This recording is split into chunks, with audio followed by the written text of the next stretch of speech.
Hello and welcome to the B&B Show. My name is Brandon. This cohort over here to my left, that's Seahawks Brendan Nelson, back in the house here as we are going to turn over quickly a little bit of this recent loss and look a little bit more forward to a very, very important game on maybe how the season hinges for our Seattle Seahawks here coming up against the Rams. Got to check where your head's at right now, my man, Brendan, and see where you are as far as this season goes and how you're doing here after 4 losses and 5 games and tough losses at that. How we feeling? Can't say I'm feeling great, right? There's no feeling great after a game like that. Games like that should not really happen in the NFL. The talent levels are supposed to run evenly enough to where something like that just doesn't happen.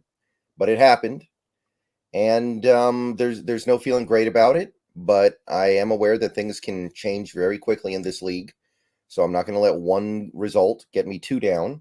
I'm not going to let one result make me completely give up on everything I've been saying for months now.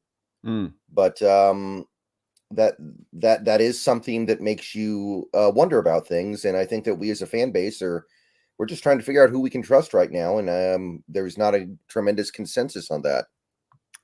Boy, there isn't. And it's hard to get quite a read on the team where they're at in overall, and it does feel a little bit to me like the progress is coming out the end of this game feels a little bit stilted, whereas I think we're hoping this year, and this goes beyond the wins and losses, do you also feel like a little bit of that there is a lack of progress here, again, beyond the wins and losses, just what you're seeing on the field? Are you getting that same vibe? For the most part, yeah, there is some stuff they're doing that I think is a little bit better than last year, but it's being canceled out by some of these other things. Like, just as an example, a great example would be the defense. This is like a Twilight Zone episode. It's a very cruel irony, really. This Seahawks defense for years under Carroll was good on early downs, weak on late downs, right? They would get the other team into 3rd and 8, and then they'd give up the 3rd and 8 over and over and over again, right? Right.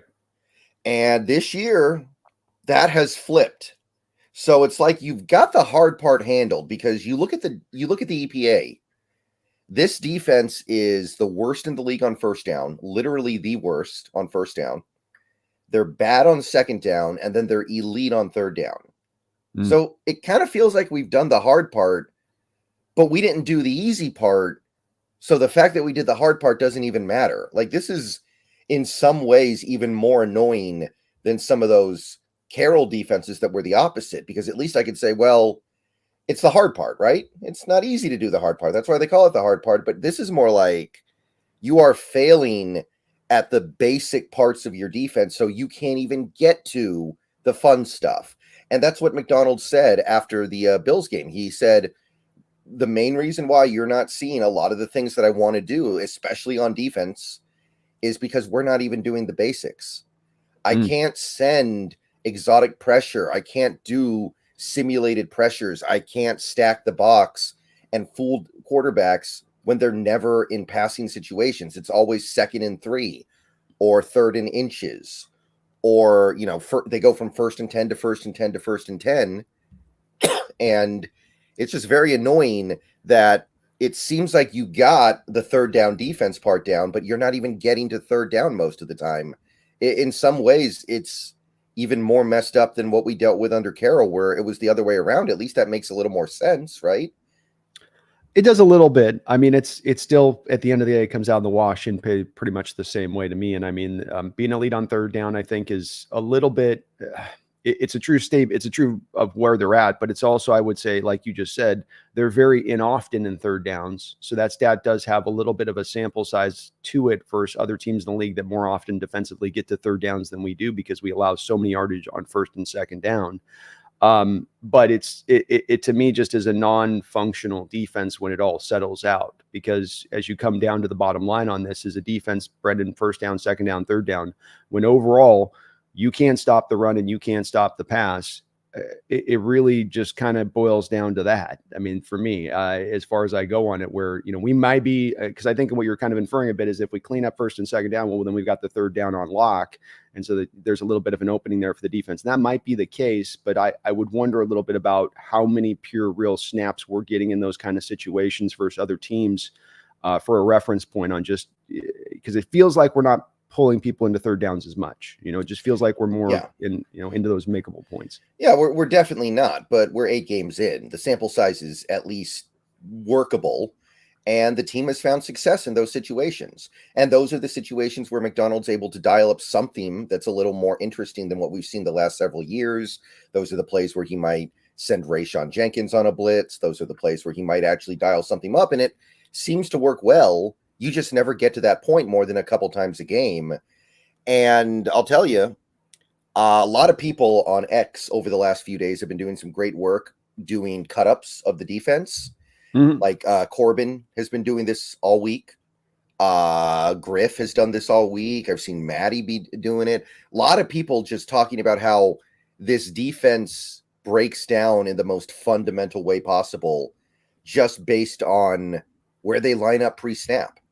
Like, the battle is lost before the ball gets snapped because of the way everybody positions themselves defensively, the way we try to deploy our defensive linemen. Like, I think you've talked about this a little bit before, but trying to play Byron Murphy as a nose tackle, and I know we don't really have a true A-gap nose tackle, but you know what I'm talking about, right? Playing him basically as the one tech.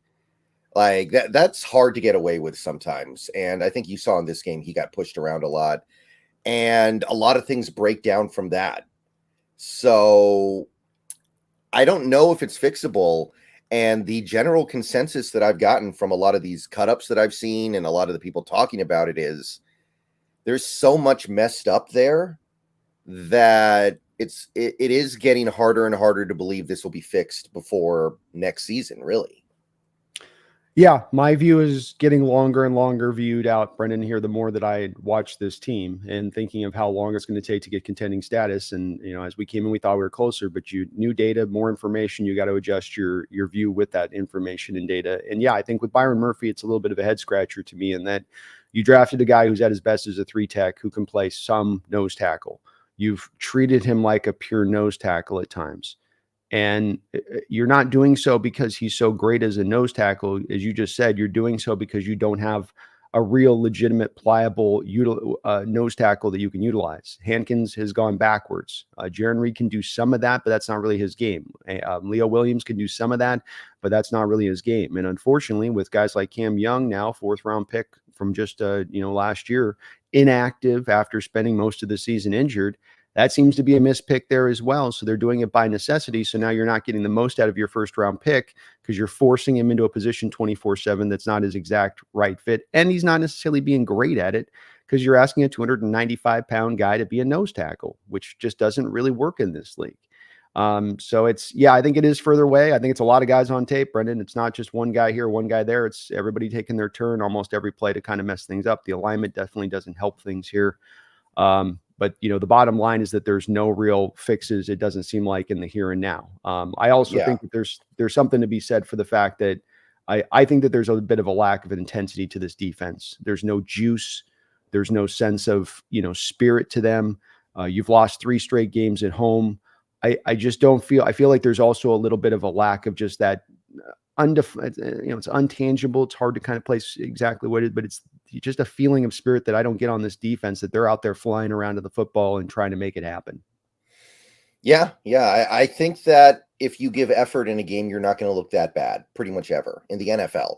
In college football, yeah, you'll look like that sometimes because you're just completely overmatched. But in the NFL, and by the way, we had 10 of 11 starters on defense in that game, right? The one guy out is Rayshon.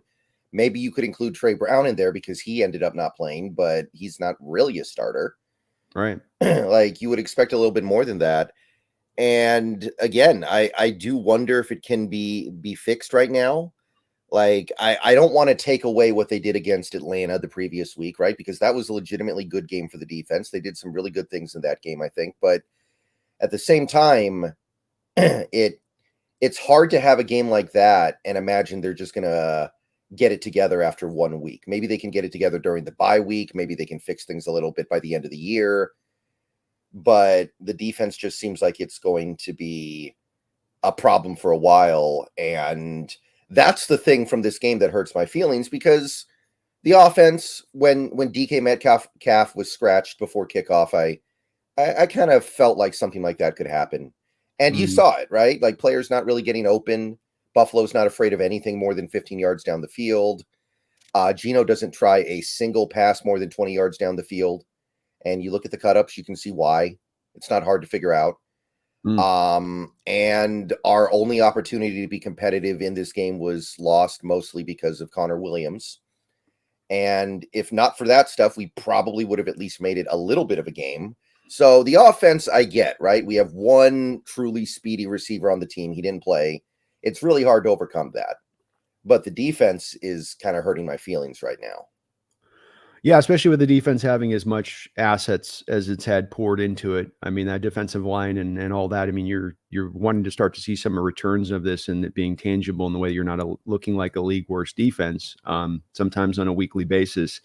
And yeah, I thought the offense definitely was in it today. I do find myself a little bit, as some people come out of this game feeling like, well, if this play goes that way and that play goes this way, I think you got outclassed every way on this football field, in my opinion. I don't think that there was a lot that you can go today and go outside of maybe punting that you go, well, we had this in our back pocket today that we can keep leaning on to make this thing competitive. I mean, I think the Bills definitely kind of started to take their foot off the gas as you got, into the late parts of the third quarter there. And they weren't pushing as much, but they could do, if they had to be engaged at maximum effort, they could, I think probably do whatever they wanted to against that defense on the day, and there wasn't really an adjustment we were going to make. And offensively, it was what it was too. Yeah. I just think it's a little more competitive if we score on those two opportunities inside the 5-yard line, of course. We still lose.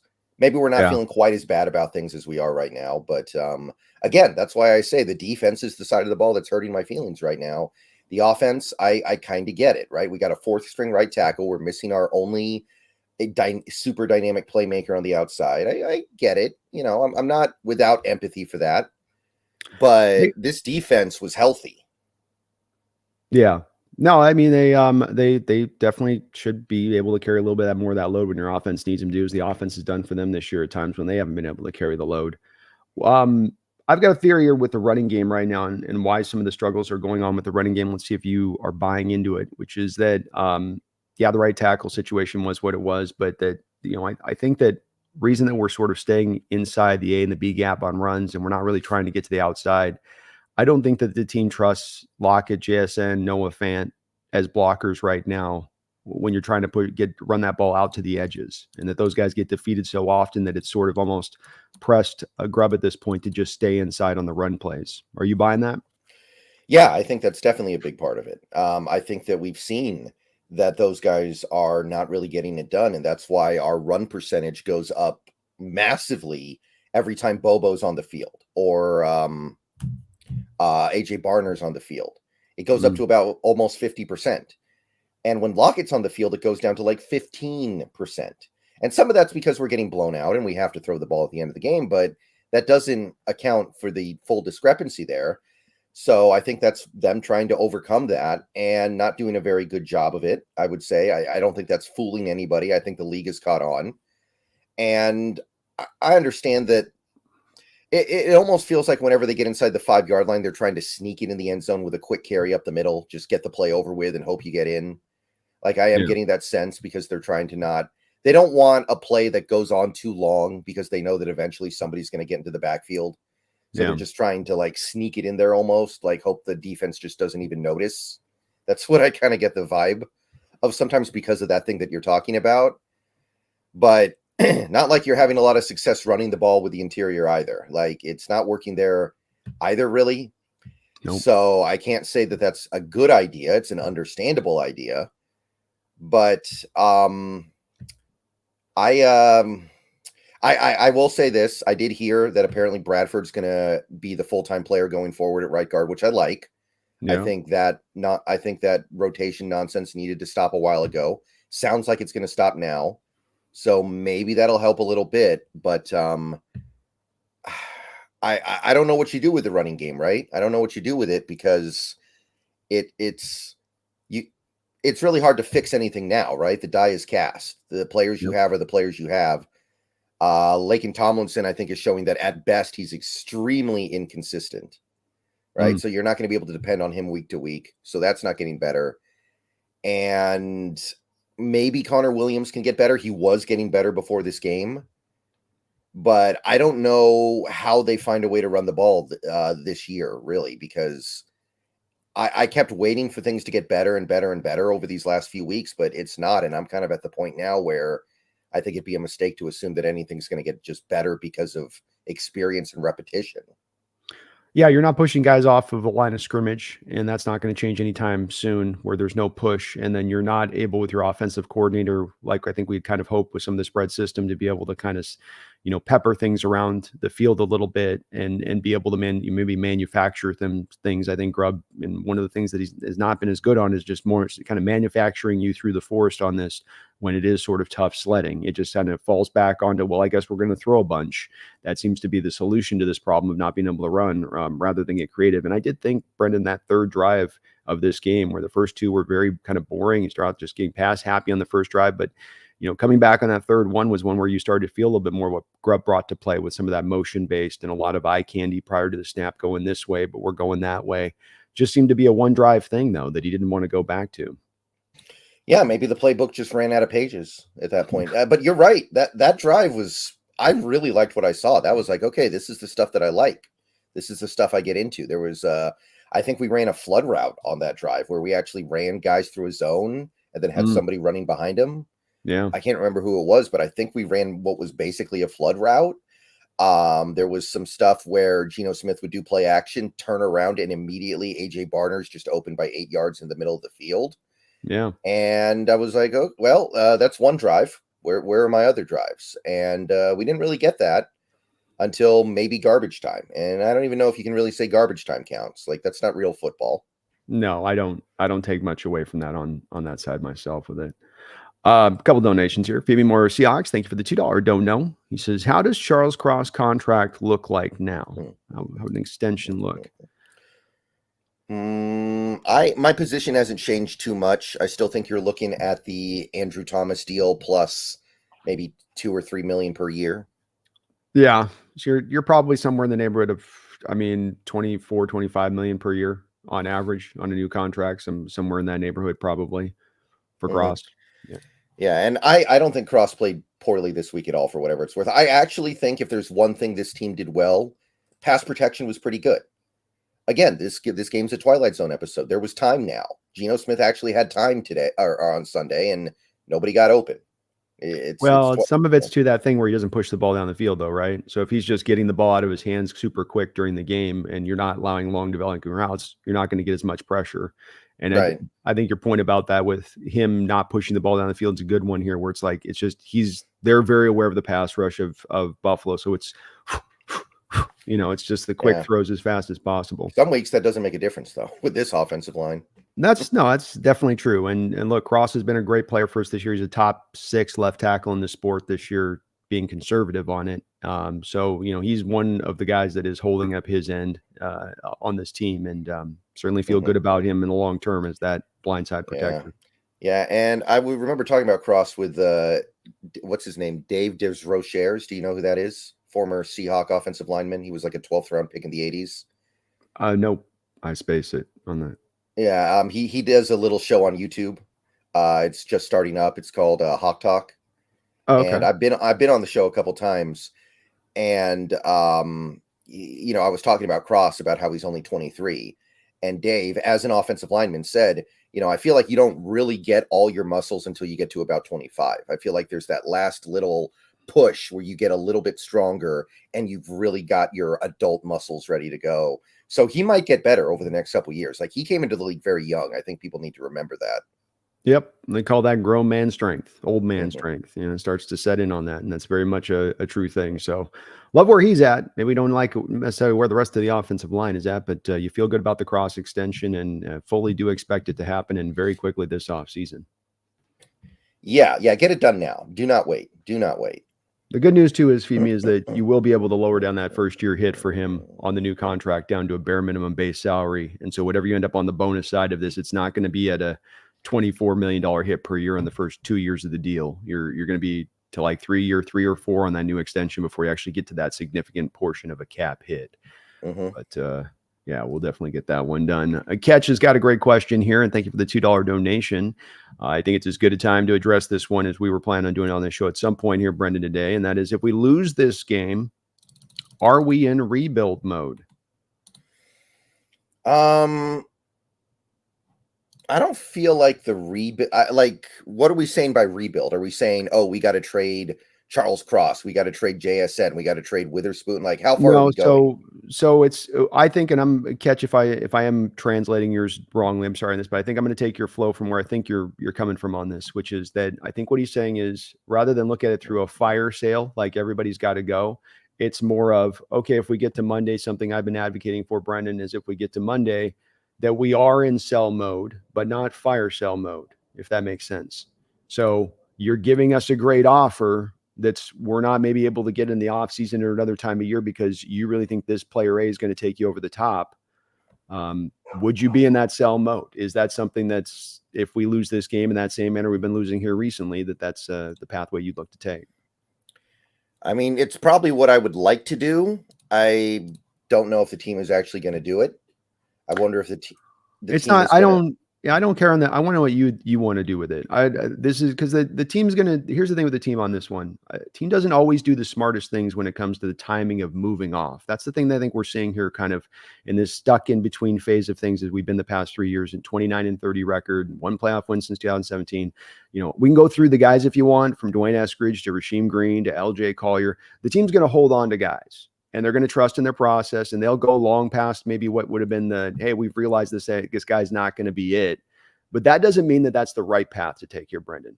And if I think this question goes to the heart of a lost opportunity potentially in the name of that, let's use the word McDonald used a couple of days ago, sunk cost. You live in your sunk cost world because you just want to make sure you can get something from this guy, give it ABC, enter whichever guy you want to enter here, Brendan. But in actuality, on the bottom line of it is being that, no, that's not really the smartest path to go here. And that's where I think I want to get to on this is what's the smartest path, not what the team will do. Because there's an argument to be made here that there's some things not necessarily being done at the maximum intelligent point here as far as how the team's necessarily been put up together at this point. And we want to start to go off that. Well, I mean, let's think about the players on this team, right? So you're looking for older guys that you might trade. You're not really looking for the guys on rookie deals, right? Is that kind of taking that off? No way. I think it's all potential, and you can say you don't want to do it. So I'm okay with you saying, but I want to make sure that we're being clear on what I'm saying. What I'm saying here, not fire sale. So teams out there want this player. They're giving you maximum draft capital return that you can't get in the offseason. Okay. So I don't want you to think about bonus. I mean, think a little bit about bonus money, for instance, like, you're not going to move guys that are just drafted this year on a first round contract. There's too much bonus money, but I'm talking about somebody giving you actual assets for these guys that do value them, that maybe guys on rookie deals, but that it's about you maximizing out those draft picks. So that's really why I want to make sure I'm at the heart of that, because that's what I think we could be potentially turning down here, Brendan, in the name of that. Let's just give that guy more time. Well, this guy more time. Well, this thing just needs more time on coming together. And I'm not saying sell house all the way. I'm just saying be open for business for a team that might throw that king's ransom at you for a given player. Well, okay, let me think about this for a second.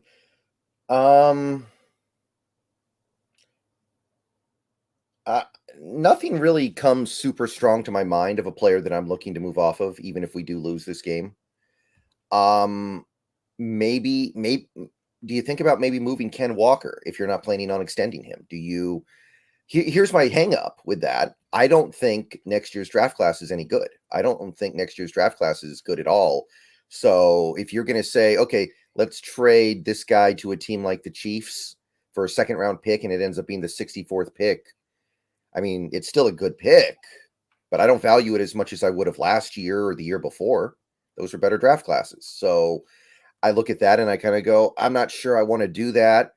But if the plan is to not extend Walker, and I do not want to extend Walker, maybe you do get value now. I'm not against that. I can't really think of anything else big that I give up. Woolen. Yeah, Woolen's the another interesting one. Obviously we're kind of at our lowest point with him after that game against Buffalo where he looked really bad. I But mean, and it's again, it's the thing on this, Brennan. I know where you're coming on the realism side of it, but also consider with this that this time of year trades can come out by desperation and by the drive to be a competitor. We're a cover corner away from getting over the top. We're a dynamic running back away in our backfield from getting this current team over the top. You can tell me if I'm a liar on this, but these trades happen every year, right? We see those trades that they do come down. Christian McCaffrey goes for a second, a third, and a fourth to the 49ers at the trade deadline, where maybe they don't get that kind of capital on McCaffrey in an off season. And maybe you disagree on that. That's where I'm trying to kind of drive to where we're pivoting on the exact point on this, where if a team comes and they're giving you that good offer, do you take it on this player A? If a team comes down like the Chiefs and they say, here's a second and a third round pick for Kenneth Walker, a team comes down the pike and says, here's a high second round, mid second round pick for a Woolen, would you make those moves if this team looks that way? Walker, I would probably say yes. And I would actually probably do that for Woolen just because I still hesitate to believe we're going to be able to pay him because we're also going to pay Witherspoon probably in a year. Mm-hmm. Just because of that. Like, I don't know if you can pay two corners. Mm-hmm. And again, I mean, not that this should really factor into the question, but I think we both are aware that Woolen might not fit with McDonald's ultimate vision, even though he's a good player. Yeah. I think we all know that that might not be something that McDonald wants to try to work with, knowing the way he likes his defenses to play. Yeah, I mean, that's where a little bit of this comes from my perspective on it with both, and Walker's a different thing. Like you said, it's about, are you going to extend him or not? And then, Woolen, is he really a fit for this defense and what McDonald wants him to do? And I think when I look at this team right now, Brendan, I can't help but think with, maybe the lack of power edges that McDonald can bring into play, with the lack of tackling that he's getting from his outside corners, with the lack of mobility from your offensive linemen up front on that line that you'd like to have in the spread style system, with your lack of wide receivers that don't really fit to the spread style system, being that, you're going to run spread, you're going to need your receivers to be able to run block. You're going to run spread, you're going to need your receivers to have some yak. We don't have that right now, really, by and large here. And so I just look at this going, well, part of what this could be on this is also, yes, getting assets, but also moving and pivoting to players that actually fit exactly to what we need for both schemes on both sides of the ball. Yeah, I'm going to be relatively open to it. I think there is some stuff that's still pretty untouchable for me, but in terms of the stuff that you could maybe get value for at the trade deadline, although I do want to reiterate, I'm not a fan of this draft class. So to me, the picks are a little devalued from where I would usually have them. Okay. Yeah, especially on offense. I think this is a really weak draft offensively. Defensively, that's pretty good, but that would be my hang up there. I need some serious value if I'm going to be giving these things up. That's fair enough. And that's why that's definitely the role this is in, is it's not a fire sale that I'm advocating for at all. I'm saying that if you're just in a position to take advantage of a team that is in that state that they can sometimes get this year, and that there's those trades that are available that aren't always going to be available at other times of year this year because of that sense of urgency from teams. And I would like to take advantage of that if we can. If we come out of the loss, if we're win, then you just stand pat, let this thing play out and let it go. But if you do have another real ugly loss, I think it would be smart to start to recoup some of that draft capital, especially for guys that aren't part of the long-term plan. Where it's weak class or not, if the guy in house is not the fit to your system or part of that long-term plan, I think it's smart to get out ahead of that rather than just hold on to them for the sake of holding on to them. Let's say, we have a weaker draft class. Well, I don't want to hold on to a guy, but let's at least take our try in the draft class at that point, especially when it comes to putting investment in this offensive line, which we, could certainly stand to double, triple down on at times. Yeah, I talk about this every week on a segment I do for my channel. This offensive line class is really, really not doing it for me. Like, I do not like these players. Very much. I'm not excited for that. Like, the tackle class is good, right? But the interior, you might have to find a tackle you can slide inside. That might end up being the play, because I like the tackles, but again, then you have to ask yourself, are they going to be able to do that? Well, it's a common transition teams are doing now more than ever to get, especially, Brendan, if you want mobile offensive linemen on the interior, you don't tend to find mobile guards or mobile centers. So you have to kick them inside. Connor Williams was a tackle in college. He's now a center. Cooper Beebe played some tackle out there at Kansas State. He's currently now a center for the Cowboys. So it's a normal transition to be made there. I'd be reticent to think that there's not going to be some linemen there that are going to be good quality. I'd be reticent to believe that it would be like, well, once you get past the first 15 picks, now we can't find good starting level quality of interior guards on this draft because it's a weak draft class. I can't quite buy into that myself because every single year there are quality ones there. It may not be deep. You may not be able to get one in the 4th or 5th round, to your point, but you can get one if you usually got a high pick. And it's not been the thing that's impelled us in the past. We've been impelled by the fact we don't want to put the picks towards it. We'll do one pick a year. We'll throw a 3rd rounder at it, a late 3rd rounder at it. Instead of like, hey, if we have a couple extra picks now, we can feel a little bit more confident to really go out there and address it. Understanding, Brendan, on this, that getting a guy that's even just decent in this draft takes us so much further ahead than where we've been at with the position, where it's almost in a below average to league worst state over the past couple of years from what we've gotten out of it. Yeah, there are going to be good guys in this draft. It's just going to be harder to find, I think. I think that it's going to be a little bit more of a lottery. That's fair enough. That's fair enough. And it is looking, and based on my look, it does look like it is a little weaker draft than how it's been in recent years, to your point on that. Seth, thank you for the $2 donation. He says, doubt Dodson is extended. Why not give Tyrese Knight reps? Well, the only reason why you wouldn't is that you think that Dodson's a better player. And honestly, I'm not sure I believe that anymore. Now, look, McDonald's in the building with these guys every day. He's watching them in practice. And coaches, all coaches, this is not something exclusive to McDonald or any other coach. Coaches are kind of stubborn. If they think that player A is better than player B, they're not going to be moved on that position because of 1 or 2 games. It takes a lot of evidence for them to get to a point where, okay, player B is better than player A. So I understand that. I got to admit, though, I think Knight was doing a better job against the run than Dodson is. A part of the problem with this run defense has just been the linebacker run fits are a nightmare. They're really bad. Something worth considering here too, Seth, is that Dodson's your green dot guy, and that Ernest Jones is not ready maybe yet to be that green dot guy just arriving to the team. And certainly Tyrese is not probably ready to be that guy if you're asking him to do that stuff. So that might be a bit of what factors into this, just a tiny bit or to some large degree. It's a little bit for me on this, Seth, like the discussion on Christian Haynes versus Bradford, where 4 or 5 weeks ago, people are pushing for, why not Haynes? Why not throw out Haynes? Let's get Haynes. And I said, look, the coaching staff's going to put the best player out there. They're not going to be trotting out the guy that is worse than the guy that got sitting on the bench. That doesn't make any sense. And they've got so much more data than we have on these guys in practice to see these guys and where they're really at. And I like Knight's upside, I do, but I think we got to trust in the coaching staff on this, that Dodson's the best, gives them the best chance to go out there and win and be at the best defensively. And then Knight's more of a long-term guy when it's all said and done. Right. And we knew linebacker would be a weakness this year at the end of the day. And that's going to be true regardless if Dodson or Knight is out there. Yeah.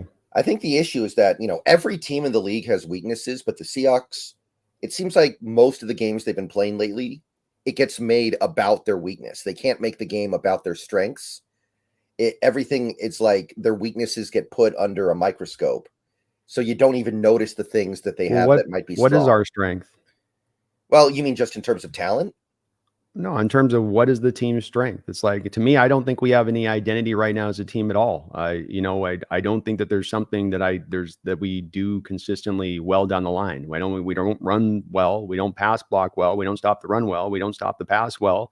We don't rush the passer well. We don't turn over the ball. We don't get consistent drives. What is it that we do really well at this point? I know we're 4-4, but we've lost 4 of the last 5. It's not trending in that direction. And those first 3 games were great, but that's not, where we're moving to. To my opinion, I just don't see a lot we do real well. You're right. Well, yeah, because the microscope gets put on the things that are weak. I think there's talent in some areas. I think we have a talented defensive line. I think we have talented receivers. But these things don't get to flourish. But we don't have anything that we can lean on. There's nothing we do well. You can't say, well, we run outside zone well, or our short passing attack is super dynamic, or and that's one of my issues with this team right now is there's just no identity to this team at all. But I think the things that they could do well because they have the talent for get weakened dramatically because we can't do the basics at other things. Like, I do think our passing attack is good or could be good. It's just we can't run the ball at all. and we have obvious tells that give away when we're running versus when we're passing. So the passing attack looks worse than it is. Stuff I'm talking about stuff like that. Yeah, I mean that's fair. And we got the offensive line on that too. But yeah, I definitely the talent's there on it. It's the thing that's startling to me at this point halfway in the season is you just don't have much of an identity. I mean, you've got a lot of passing yards because you've been down in games you throw a lot. Yeah, it's just been a little bit tough on there. Michael Green, thank you for the $2 donation. He says it would be insane to trade Kenneth Walker. That's a bad idea. Is it insane, Brandon? Well, some of these games you sure wouldn't know that we have him, right? Like in this game against Buffalo, we may as well have had DJ Dallas at running back. What would the difference have been, really? Yeah, it's a question for me, Michael, that really goes down to less being about Walker and more about the fact that you can't maximize Walker. Not now, and probably not necessarily in the interim future. And then also, I don't want to. The thing with this, Michael, it's a decision that has to be made about whether or not you're going to pay the guy too. Because if you're holding him after this year, if you're not trading him after this year, then you're intending to pay him to a contract extension. Which is he earned it? Sure, he's earned it. The issue is that your offensive line is in horrible shape and they can't maximize the running back. This has been a case study, and Charbonnet kind of with it, in that, the analytic people will tell you that, or people will tell you in the modern age, you want a good running game. If the offensive line's crap, it doesn't matter how good a back you have, you're not going to have a productive running game. And Walker's a fantastic running back, but your offensive line's in crap shape, so you can't maximize what he brings to the table. So as good as he is, he's kind of being wasted in this current environment. And so from my standpoint, I go, well, maybe before we go get the dynamic running back, we do what they tell us we should be doing, which is get your offensive line in place first, then get your dynamic running back, because then you can maximize him. Then you can really, truly get the most out of him at that point. So that's really what's at the heart of it for me on this, on why to do it. It's not because I want to trade Walker, but because I just don't think we're going to be able to get the most out of him, be it now or even into next year, quite frankly. Yeah, I mean, it kind of reminds you of the Saquon Barkley stuff with the Giants fans. They're also livid and sick that they didn't keep Saquon and they let him go to another team and all that. But it's like you didn't win any games with Saquon anyway. Yeah. Like, you have one of the worst winning percentages in the whole league with Saquon. Like, you're still losing games now, but Saquon was not going to win any games. To your point, how many more wins do they have if he's on their roster this year versus not? I don't think anything changes. I don't think anything. Yeah. Like, and Saquon, at least in his prime, was probably a better running back than Ken Walker. It's he's not. Ken Walker's not way better anyway, right?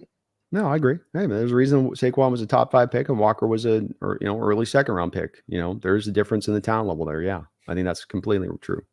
Yeah, and ultimately the formula for most teams should be get a new running back in and keep cycling through running backs every year. Draft one in the 5th round or 4th round every now and then. Maybe you bump up to the 2nd round, and you just keep the assembly line moving. Don't stick yourself with one running back for a big contract unless he's Derrick Henry.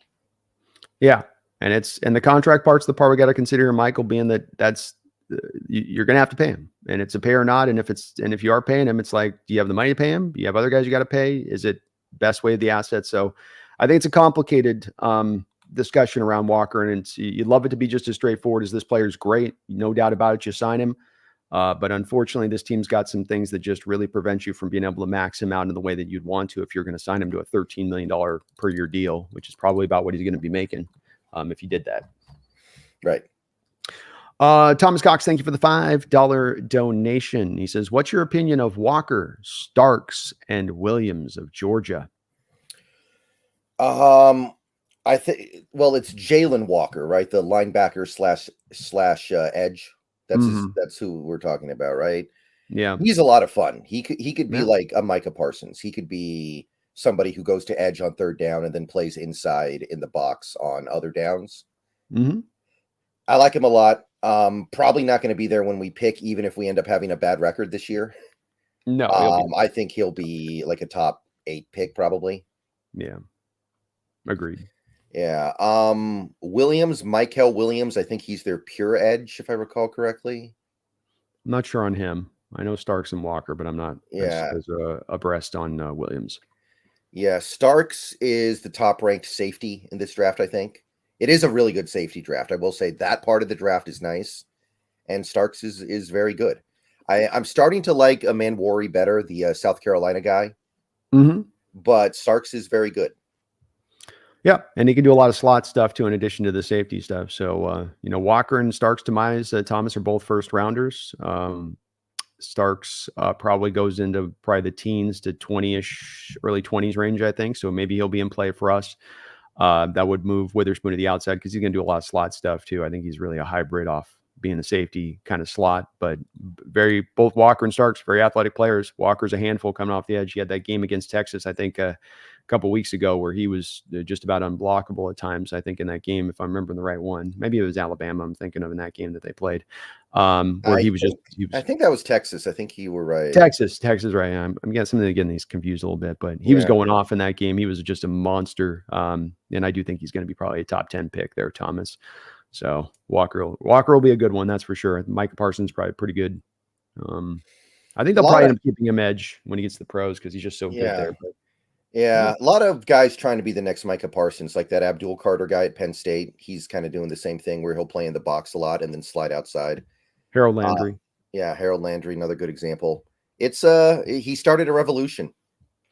He did, and look, the players are becoming more positionless, Brendan. It's becoming more and more going this way defensively. Is that guys just doing variety of things and you can move them all over the place, and this just makes make your defense harder and harder to deal with. If you have guys who can do more things, less. Yeah. This is just the specific lane I can go down.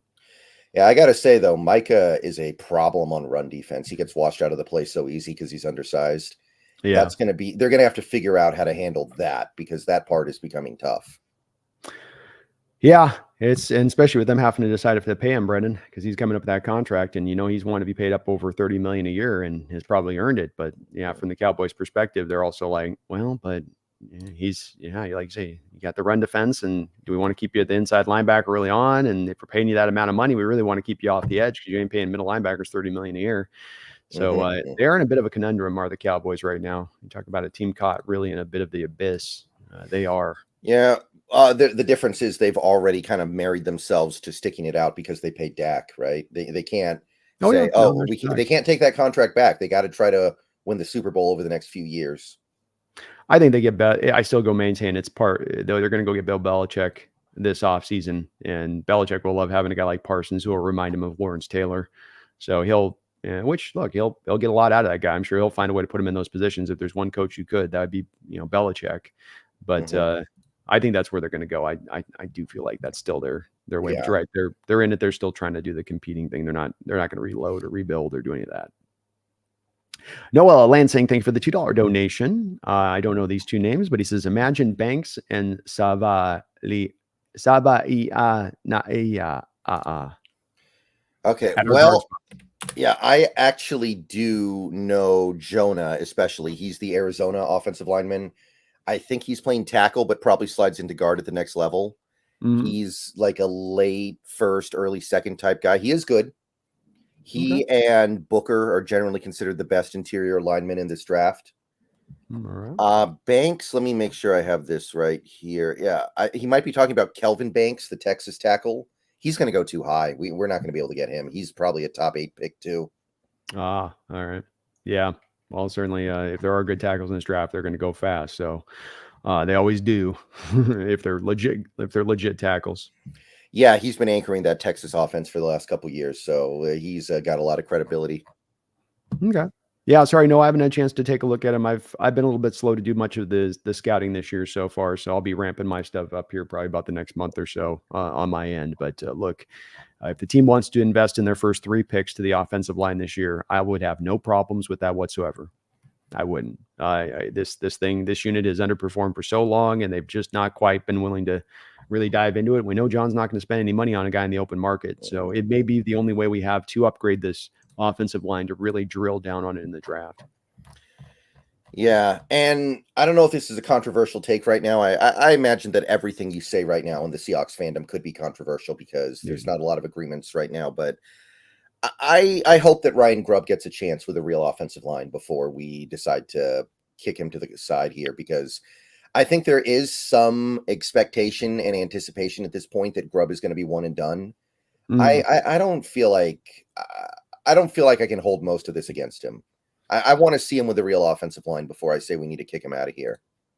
I agree with you on that. I think that this is a situation where he's scrambling a little bit to try to overcome so many of the deficiencies. And it's a talented offense, but it's an offense with a lot of deficiencies on it. And you go to just the parameters at play here, where the defense is by and large just allowing too many scores on that. They're allowing too many long drives. It's really right back to where the offense was last year at certain times, Brendan, where you've got to be hyper efficient and super effective because the defense isn't going to do that. And then you just don't do anything offensive line at all well or close to well. It's league worst. I mean, the run blocking is drifting backwards right now. And okay, yeah, you're right. The pass protection came up a little bit last week, but overall, it's still been around that league worst state or around the league worst, back end league worst. How can you have an offense function if those are the parameters at play for any OC? And it's to me, we come back. It's like the quarterback thing, Brendan. It's making those evaluations when you're not giving them anything set up for success. You're setting up in a lot of ways almost for failure a bit. I'd be kind of hard pressed to do that same thing. I think where it's like I don't know if you've given that fair shake exactly or setting. I don't know any OC that comes in. Even Arthur Smith, Brendan, with his commitment to wanting to run the ball and whatnot. I don't know if he came in here and he would be able to do a whole hell of a lot more here with this offense, with how bad this line has been. Yeah, everybody has a plan until they give up pressure on more than 50% of their third down dropbacks. That's it. That's it. And, Steelers there with Arthur Smith, man, look at how much investment they put in their offensive line. I mean, hell, Fatano's out for the year and they're still able to have that line performing really well because they just consistently make sure they're putting the investment into it. And that's the requirement, man. If you want to see improvement at that end of the day, I know it sounds like, well, duh, but we seem to be missing that lesson at times when it comes to this line. Yeah. Real Cheese, thank you for the $5 donation. Real Cheese. Instead of Scott Huff, an experienced offensive line coach would have been nice. Any other position coaches we should have gotten NFL level coaches? Excuse me. I think Grubb just kind of came with Huff. I think they were just kind of a package deal there. And I think that if I recall correctly, Grubb was also handling offensive line responsibilities at his previous stops before Washington. Like, I think, where was he? Fresno State? Yeah, he's got the OC background. Yeah, and he was the OL coach there as well. He was kind of like OC/OL coach, if I recall correctly. That's right. Yeah. Yeah, so I don't think that was a mistake. I think that, it's on Grubb as much as it is Huff if the offensive line isn't developing or getting better. I think there is a little bit of that there, although starting to feel like he doesn't have a lot to work with, if we're being honest. So let's start there. Like, who was the OL coach last year? God, what's the name? He was Dickerson? Dickerson. Yeah, it might be right. Yeah. Yeah. I mean, Dickerson didn't find much success with them either. So it's not like the talent is great. I did argue in the offseason that it might have been better to get an OC with NFL experience. That's why I was a big fan of Frank Reich. Now, obviously, it doesn't seem like he's interested in working in the NFL right now. It seems like he's chilling. But I did wonder if it would be a better idea to have gotten an experienced OC to counteract your inexperienced head coach. Again, I'm not against Grubb. I just said I don't want to fire him after this year. I want to give him a chance with a real offensive line, and I stand by that. But I think you can make an argument that you wanted to balance out the staff a little bit, and you didn't do that. Yeah, I mean, it's you definitely could have looked for a little bit more guys that have been around the block. He went for a little more inexperience, even with Alan Durd, your defensive coordinator. The guy's never been in DC before. It is a little bit of a placeholder position because McDonald's really de facto your DC on this. But your offensive line, Charles Cross, has taken a great big step forward. Truly a talent, truly really good. He's come forward in a major way this year from where he's been the past couple of years, where he's not been bad, but he's coming forward as a top end left tackle. And in your left guard, Laken Tomlinson, that guy played poorly with the Jets. He's at the end of the road. He's got not a lot left. I don't know of an offensive coordinator or an offensive line coach that was going to get much out of him. Connor Williams, coming off of a major surgery, had no offseason to do any real training. Wasn't even at 100% when you signed him. just getting his feet back under him. I don't know of an OC or an offensive line coach that would get more from him. Right guard in Bradford, a guy that was really raw coming out. We knew that this was going to take some time for him to get better. It's somewhat coming together a little bit, quasi. I think there's a lot more room for improvement there. To me, I think with Christian Haynes, this was a guy that was supposed to be kind of ready-made. And if you want to point to that one as being a failure point, I guess you kind of could. To me, it looks maybe more like he's, needing some more time more than it is the offensive line coach has failed him on that side, because that was supposed to be a pro-ready guy. That was supposed to be a guy that wasn't going to take, like Bradford, the ground up, building him up to get him right. Yeah. I'm hoping the plan is to move him to left guard because he doesn't have the strength for right guard, but he does have the mobility for left. If that is the play, I'm willing to be a little patient there. But I don't know if that's the play. I don't know. Yeah. I don't either on that. I thought that's what they were going to do eventually with him anyway, but they have been hesitant to do that. And then right tackle, of course, Real Cheese has been just a complete nightmare over there. You're at your fourth stringer. You got Stone Forsythe. I mean, you put all that together down the line and you say, here's what we're dealing with through our first 8 games. And just on that line alone, I think you come out to the other side of that and you go, hard for any OC to get that done. Frank Reich, I don't know what miracles he could have worked around that. And I think you have to be kind of a miracle worker to work around that. It's one thing if your line can run block really well, but it just can't pass protect, or it can pass protect really well, but it just can't really run block. But it's neither of those. Neither. He just jumped right off the top of that thing. Yeah, I know. Something got a little bit of spirit in her every once in a while on that. All right. Get the spirit inside her.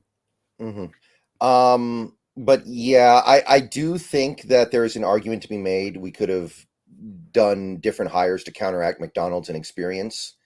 Don't know if it would have made things that much better, but maybe you wouldn't have had, like, just as an example, maybe that Giants game where you abandoned the run when you really didn't have to. Maybe that doesn't happen with a guy like Frank Reich. Maybe that doesn't happen with a guy like Arthur Smith. Those were 2 guys that I liked a lot this offseason. But again, everybody has a plan until they give up pressure on more than 50% of their third down dropbacks. That's really hard to get around. Yeah, especially when you're averaging a yard per carry on the ground. Catch, thank you for the $2 donation, says, who are we? The Legion of Boom, the 2023 Huskies, the 2023 Ravens? I think he's just saying, he's talking about that thing where we don't have an identity. Yeah. I think this is what this is referring to. And, we're not any of those things right now. I will say that when McDonald took over as the DC in Baltimore, it took about 10 weeks for them to start playing well. Those first 10 weeks, they were actually bad. And then they made the Roquan Smith trade, and then everybody else settled in, and it was off to the races, and they've been great ever since, until this year when McDonald's left. And by the way, I think the fact that Baltimore is struggling defensively as much as they are this year is proof that, McDonald knows what he's doing, right? He's not some dummy. He's not some clipboard holder. So if you want evidence that McDonald knows what's up, look at something like that. But we're clearly not there yet. We're not any of those things right now. We're a team that can win games if the quarterback plays perfectly, and that's really about it. It's we've been here before, right? We were here with Russell Wilson for a few years, and now we're here with Geno Smith. Yep, been down this road before. I think it's one of the things that if the team can, trying to find a little bit of that identity for the future over the course of the rest of the season would be a smart road to go here in the respect of that's just more than wins and losses. Identity, driving towards that identity could be very, very helpful for the future of this team. And it's something that is absent right now. There's just, not much of a person, just don't have any identity, and you need to have one as a team. You need to know who you are, have your philosophy, and be able to execute. And I think they know what they want to try to get to, but they just are a little ways from getting their catch right now. So good point on your part, man. We're still in that phase of things. Garth Knight, thank you for the $5 donation. Brando, an Upper Deck 1996 A-Rod is heading your way. Should get to you after the election. Always great listening to the Killer Bees collab. Go Texans. Well, thank you for sending that way. We'll throw it up on the backdrop when I get it, Garth, for sure. And we got the Texans and Jets tonight with the Jets team keeping on with. So get this. Jets are favored by 2.5 points tonight. Explain this one to me. Explain it to me like I'm 5. I don't know. They're on the. I think what they're doing is it's the whole teams that travel on the road in Thursday nights tend to perform the worst. Like it tends to be a sloppy game anyway, but the traveling team tends to be like the just really has a hard time. So I think that the Vegas is probably factoring in that, and we'll see on that. But yeah, I wouldn't put with how the Jets have looked and out of sorts, and Rodgers looking definitely like he is at the getting closer and closer to that end stage of things here. Yeah. I wouldn't have put them as the Texans are still playing pretty good football this year. Yeah, I don't think that Jets team is on the edge. I think they're over the edge. I think you can already kind of forget about it. They needed Well, to beat somebody was Pittsburgh and they mentioning needed to beat New England. if you're the Jets right now, like I was seeing somebody mention this, and I thought it was kind of smart. Like if I'm the Jets right now, I might look to move my receivers. Like, you consider where they're at? Like Rodgers going to retire after this year. You're not going anywhere right now. Is there somebody who wants? I know you just traded for Devontae Adams, and you might have to do something where you get less back for him. But how much trust? Do you want to start making those moves? You're the Jets to start to go. Okay, we tried that. It ain't working. We got to go get a new coach. Kind of back to that. Do you go get those picks? Like a Bills or Chiefs team might throw you something decent for one of those two guys. I mean, they definitely should, right? It's not even the same thing as the Seahawks. The Seahawks are 4-4. Yeah. The Jets are 2-6. They're done. Yeah. Like the Seahawks are not done. They win this game, they're right back in it. If the Jets win this game, honestly, it's whatever. Right. I agree. But I guess here's the cynical argument, right? If they do that, Aaron Rodgers pulls a Vontae Davis and retires in the middle of the game or middle of the season, whatever. He just says, okay, I'm done. If you guys are trading Devontae, I'm just not playing. And then the Jets struggle to sell out their home games because nobody wants to show up to watch whatever crappy backup quarterback they have. Maybe it's just a thing where like, well, we still want to make money from these home games for the rest of the year. And Aaron Rodgers will sell out even if we're bad. Yeah, it's true. He is a draw, and they can always say, "Hey, we're still mathematically in it." Bop it, bop it, bop. With all that, it just takes us getting hot and going that way with it. But yeah, I think they wouldn't be dumb to at least be considering it if you're the Jets and hearing what people have to offer on that side if there's a team coming in. But thank you, Gart. Appreciate the donation and thanks for sending the card, man. I will definitely get up on that backdrop here on my end of it. Both show, brother. Mm-hmm. Thomas Cox, thank you for the $2 donation. He says Brailsford. I can't say that name for whatever reason. When the A and the I and the S, it always throws me off. I think it's Brailsford. Brailsford. Well, that makes it easier with the L, actually. It's that RAIS thing that throws me off when I try to pronounce that. Have you looked at Brailsford? He would help grub scheme? Yeah, he's the Alabama center who transferred from Washington from last year.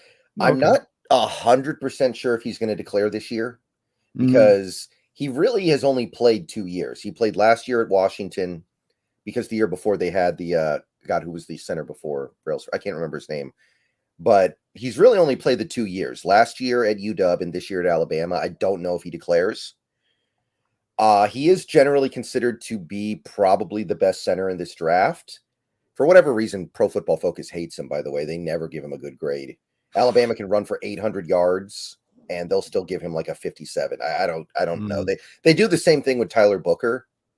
And I've watched Alabama games this year. It's not like Jalen Milroe's getting assaulted every time he drops back in the pocket. I don't get it. Yeah, it's interesting. Well, I mean, I'm sure they don't have their A+ guys grading the college scene, from Pro Football Focus standpoint. And, I'm sure they got their main guys on the pro level and probably their guys learning the ropes on the second level. I'd imagine if I was running PFF, I'd probably be going that way with it. So, I'm down for that. If the guys can play some center, play some guard, all day I'll jump on that 2 feet. Like I said, they want to put multiple picks, early round picks to the line. I will be with it. I'm not a fan of paying Connor Williams personally. I good player. He'll get better as the year goes on, but I think there's other stuff we need to do that precludes a Connor Williams extension. So I do want a new center. Yeah. And I think we now have enough evidence to say Oluwatimi's just never going to get there. Agreed. Yeah. I think Oluwatimi is supposed to come pretty ready-made out of college and it's a different scenario again from a guy like a Bradford, and he's not been that. So I think you've got to go, okay, it's a 5th round pick. It's not any big thing that you miss on that, but it's just not going to be that. So you got to look to go get the guy the quality. And I'm with you on the Connor Williams thing for a couple of reasons: the age, the injury history, and then also the price on top of the compensatory aspect. Between Connor and a couple of these guys, you could really potentially turn the compensatory system in your favor because you don't necessarily have as much money to spend this offseason. So a guy I think the better value is to let him go, get that compensatory pick back, and then seek out a different method to get the position better. Right. Thank you, Thomas. I will try to take a look at that guy a little bit here as I ramp up my my prospect coverage stuff. It's Hoof has been celebrating 42 months. I think this might be on your side. Yes, this is my side. 42 months with Seahawks Brendan Nelson.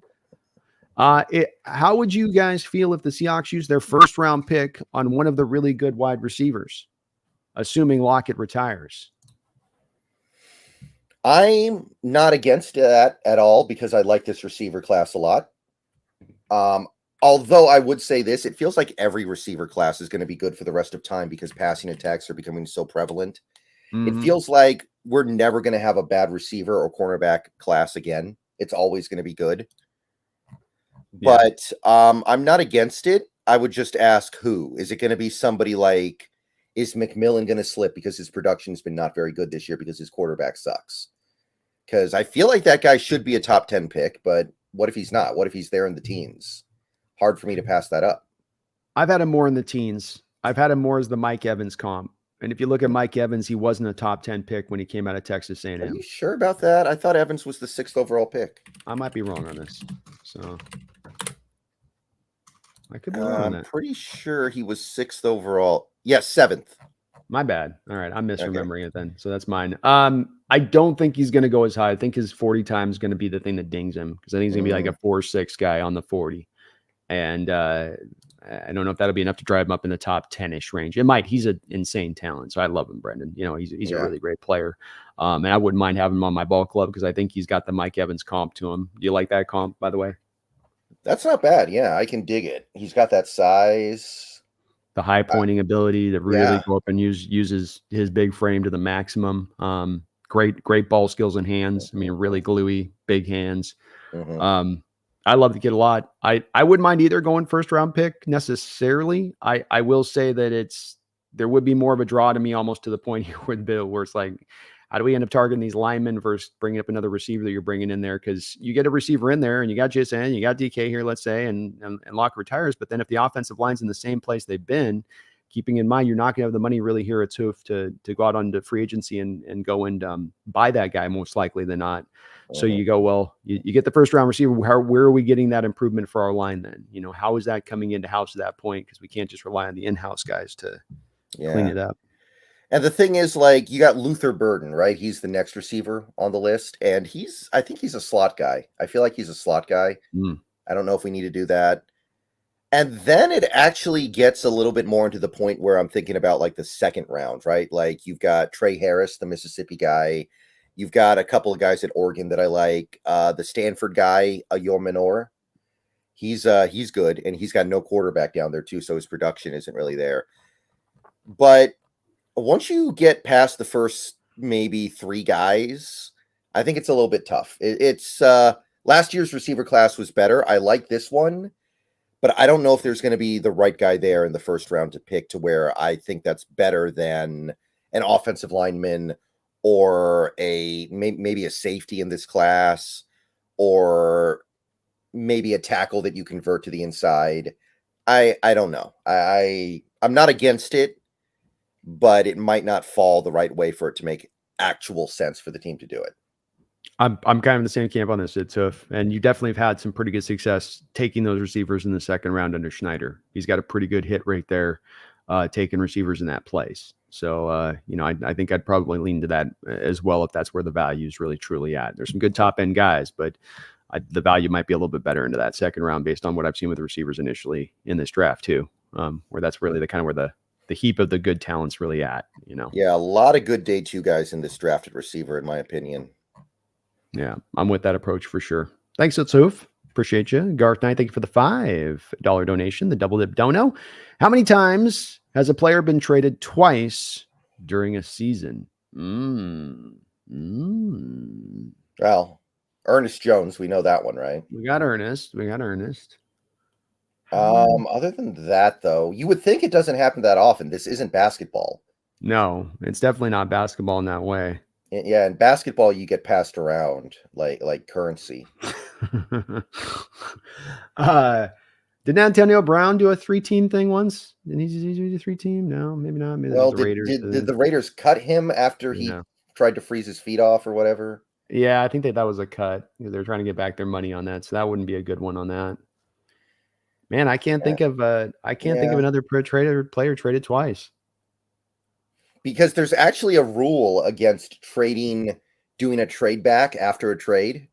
I guess in the NFL, like if the Jets trade a player to the Steelers can't trade him back to the Jets for 2 years. Hmm.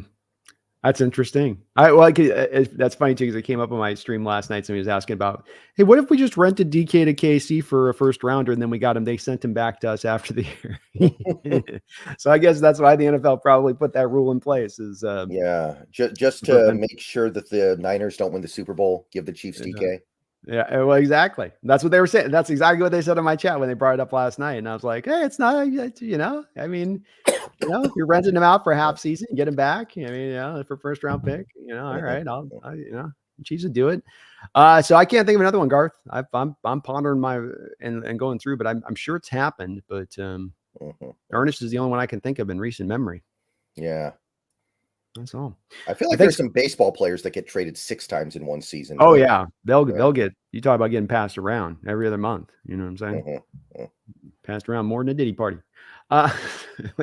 So we've got the game coming up here, Brendan. I think we've looked at this prior game and kind of turned it over, plenty on how it's looked. But we've got this game against the Rams coming up, which is absolutely maybe as big a game for this upcoming point of the season. And because we don't know where Schneider's mind's at on this, right? As far as that Monday trade deadline, which on Tuesday's the trade deadline, folks. So that's why I mentioned that, is that this will be a decision if you lose. You don't necessarily have to do something, but it is a decision point on the season for the GM. So this game does really factor in heavily. And we are really not, unfortunately, as our luck has kind of gone this year, catching the Rams at the point in time of year you'd like to catch them, are we? As far as where they're at health-wise and how they're playing. Yeah, they're getting better. I would say this is still not a healthy Rams team. They're missing 2 starters on the offensive line. They're missing a starting safety.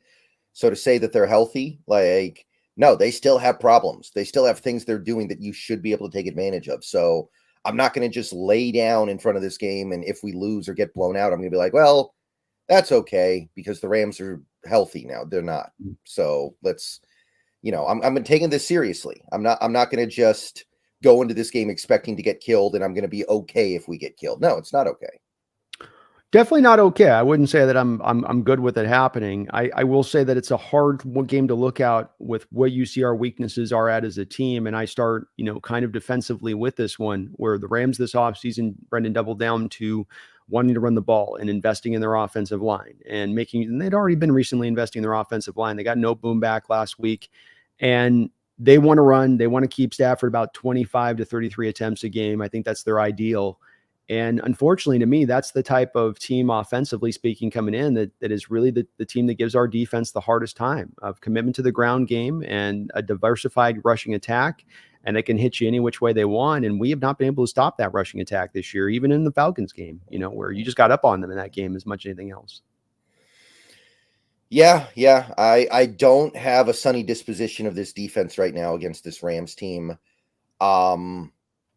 Again, they're fundamentally broken with the way they play in their front seven, with the way they fill gaps, with the way they line up pre-snap. Like they don't even get plays started on the right foot. So how are you going to win, that being the case? And how are you going to fix that in 1 week? I don't know if you can. Maybe you can fix it over the course of 2 months, but you're not going to fix it over the course of 1 week. I think it was Griff, C Mike Spin Move on Twitter, who actually said a couple days ago, it's so broken, I think it's impossible to fix. I kind of just want to hibernate until next season, because I think this is completely unfixable right now. Yep. It's the way that it looks to me on the tape as well. It's why Brendan and I have been more trying to sell you on the item of the notion of going into sell mode here at the trade deadline, because I'm not saying I'm good with this being a loss this week, but it's just like this is for the last 5 games. It's hard to see it not fitting to form.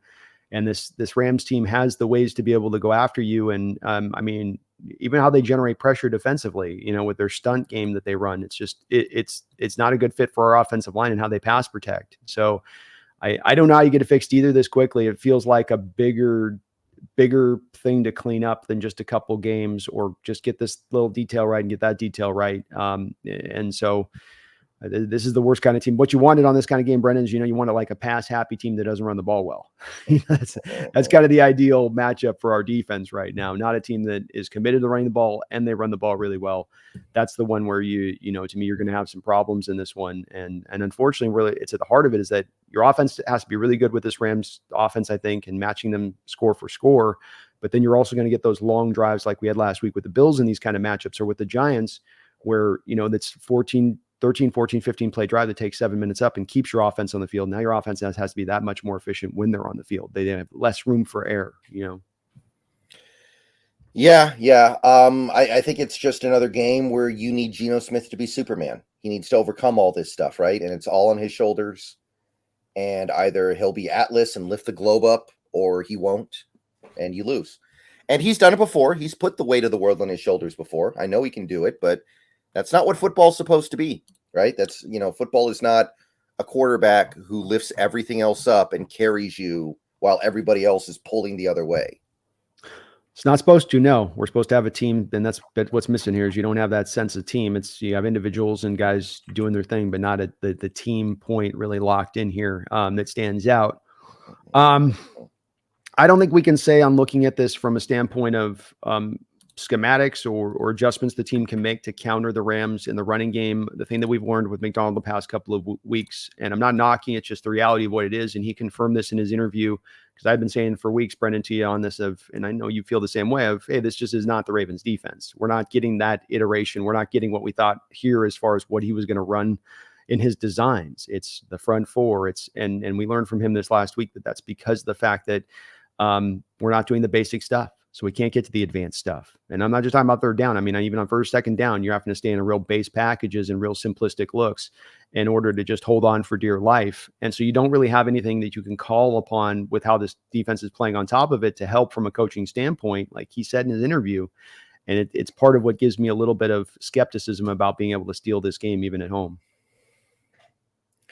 Yeah, it's absolutely a fair point. Like, we need to get into those obvious passing downs on defense, and we just don't do it. We barely did it at all against Buffalo. How often was Buffalo in 2nd and 15 or 3rd and 12 or anything like that? It was almost never. And he's correct on that when he criticizes that part of it. I do wonder if the way in which McDonald's defense plays, the way he deploys his defensive linemen, is causing it, though, because you've got, what do they call it? Gap and a half, right? It's gap and a half. I mean, I don't think these defensive linemen are playing it all that well. I think that, like, you had this one cut up that I think it was Corbin, he posted it, where you just see that Byron Murphy's trying to occupy 2 different places at once, and he gets pushed back because of it. Because I think they had Julian Love up in the box, but they don't really want Julian Love to be the A-gap defender. So they have Byron Murphy trying to play A gap, and I can't remember if it was B gap at the same time. And he's 21 years old. He doesn't have that grown man strength yet that we talk about, right? That's right. No, it's the oddity in how they set that thing up. It's the wide alignments. It's the lack of stack fronts. Stack fronts can sometimes help you. Run blitzes. There are blitzes in the pass game. There are also run blitzes where you're operating as a blitz defender specifically just to stop the run. And I don't see a lot of that as well, where you have more of the linebackers in that read and react mode and just sort of soft playing to their gap. And then, as you noted earlier, then those linebackers are often not playing their gaps appropriately, or they're getting washed out. And not in on the play at that point. It's a variety of people coming into play on this. It's a variety of issues, which is why it doesn't get fixed fast here. Is it's not just one smoking gun. It's like 20 little smoking guns, and then it's going to take time, I think, to get them right. Yeah, I mean, part of me wants to say just play 3-man fronts. Just get the true nose tackle out there with the 4 eye guys next to him. But I know they don't want to do that because they want the extra defender on the back end, and I get it. But I do wonder. I'd offer with that too, though, is don't you think also as well what prevents him from running that is if you're going to run that 3-4, really Hankins is your only guy that you trust as that true nose tackle in that 3-4 look. Yeah. And he's going backwards like hell. Right. Well, Cam Young is healthy now. Like, do you give him a shot? Like, you drafted him as a nose tackle, and you didn't spend a high pick on him. I'm not saying that, like, oh, that's a horrible miss or anything, but I mean, he's got one job in this world, and it's not to rush the passer. We know that. Like, Cam Young could play 12 years in this league and might not get a single sack. It wouldn't shock me.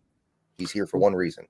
To your point, I was looking at the last 3 years of these drafts that we've liked a lot, and we've liked these 3 drafts a lot, Brendan. But, one thing that does stand out to it, especially as you're watching Rams and 49er teams in our own division go out there and find guys after the 4th round and get instant returns from those guys on the football field, not wait 5 years and maybe they'll give you something or not. Outside of Tariq Woolen, last 3 years, 4th round and onwards, I mean, what have we really gotten out of these last 3 drafts as far as true productivity on the field? Yeah, it's been thin. Like, some players that I think are all right, but they're not producing, right? Right. Like, Tariq Young's nice on special teams. I like Tariq Young, but that's whatever. Does like Bobo count? Like, I think that this last week kind of exposed that Jake Bobo will never be somebody that you want starting on your offense, right? I hope so. I mean, that's his spotlight moment right there for the people who are like, no, he can ascend into being a number 2. No, he can ascend it. Well, this is his game to show you that. And you didn't get anything close to that. So yeah, I do think that. I don't know if I can count that as necessarily a success. The guy's got a couple hundred yards receiving over the past year and a half, like and it's not that you expect those guys to be stars or impact players. It's just that look to the Niners this year. Ricardo Green jumping routes, picking off against the Hawks while he's covering DK Metcalf one-on-one. Isaac Orendo putting the game away against us for 80-yard run last week, and then he had to start up there for them this last week because Jordan Mason was out. Carrying it, running the rock, looking good. Then you've got the other guy, Malik Mustafa, safety. They took him after the 4th round. This is just this draft. This is just the Niners draft just this year. And yeah, and you also have Pooney in the 3rd round, who's one of the top 10 guards in the league. So you don't tend to find guys there, but there are teams in this league that are finding guys. The Rams, who've been without 1st-round picks here for a lot of years. One of the reasons this team is as good as it is for the Rams right now is they've gotten performance out of those later round picks. They found those diamonds in the rough. We're not doing it right now organizationally. Yeah, I will say, I think we're headed there with AJ Barner. I think he's going to be a really nice player. I like what I see more and more with every week. Is it time, to your point on that, is it getting to get closer and closer to the timeline where we need to start saying Barner needs to be taking some snaps from Noah Fant? I think we're already there because Noah Fant is a tell that we're not running when he's on the field. Yeah. And I know some of that is situational, but we really don't want to run when Fant on the field. Our run percentage skyrockets when he's not on the field. Yeah. And to me, Barner is somebody who has proven that he can be at least competent in the passing attack. He can be a good pass catcher. So I think you got to roll with it because at least he gives you that conflict of saying, yeah, we're in 11 personnel, but we might run it and we might run it effectively. You can't just disrespect the run and say, oh, they're not going to run it just because I'm out there. Agreed. Yeah, I think that, and that's where we've got to get more to, is being able to be a bit more unpredictable offensively speaking. I saw again in this Bills game, Brendan, that not only did they know when it was running past at times, but that the linebackers could take that 1, 2, 3 steps towards where the play is going in the run game. And that's where you're beyond kind of the pale on that one of not only are you not confusing them and running past, but they know where the run's going. Hard to be successful offensively when that's the case. Yeah. And every game, there's like 1 or 2 drives where you see the misdirection and the theatricality and deception, but then it leaves very quickly. Just pitters away. Yeah. It's wild to watch that 3rd drive be so magnificent in that way. And you really stood out. And then the rest of the drives where you just didn't go back to it. You go, why not? Why not? Seth Kaloa says with the $2 donation. Thank you for that. It says, what happened to our pass rush? It's so up and down. Well, it's hard to rush the passer when the other team is never in an obvious passing situation, when they're constantly in 2nd and short, 3rd and short, if they get to 3rd down at all, which a lot of the time they don't. Yeah. It's hard to rush the passer. And I'm going to be dropping one hell of a pass rush video tomorrow morning, by the way, talking about how bad it was against Buffalo. Like the numbers do not lie. That was that was worse than any Pete Carroll game in terms of getting pressure on the quarterback. And I mean that.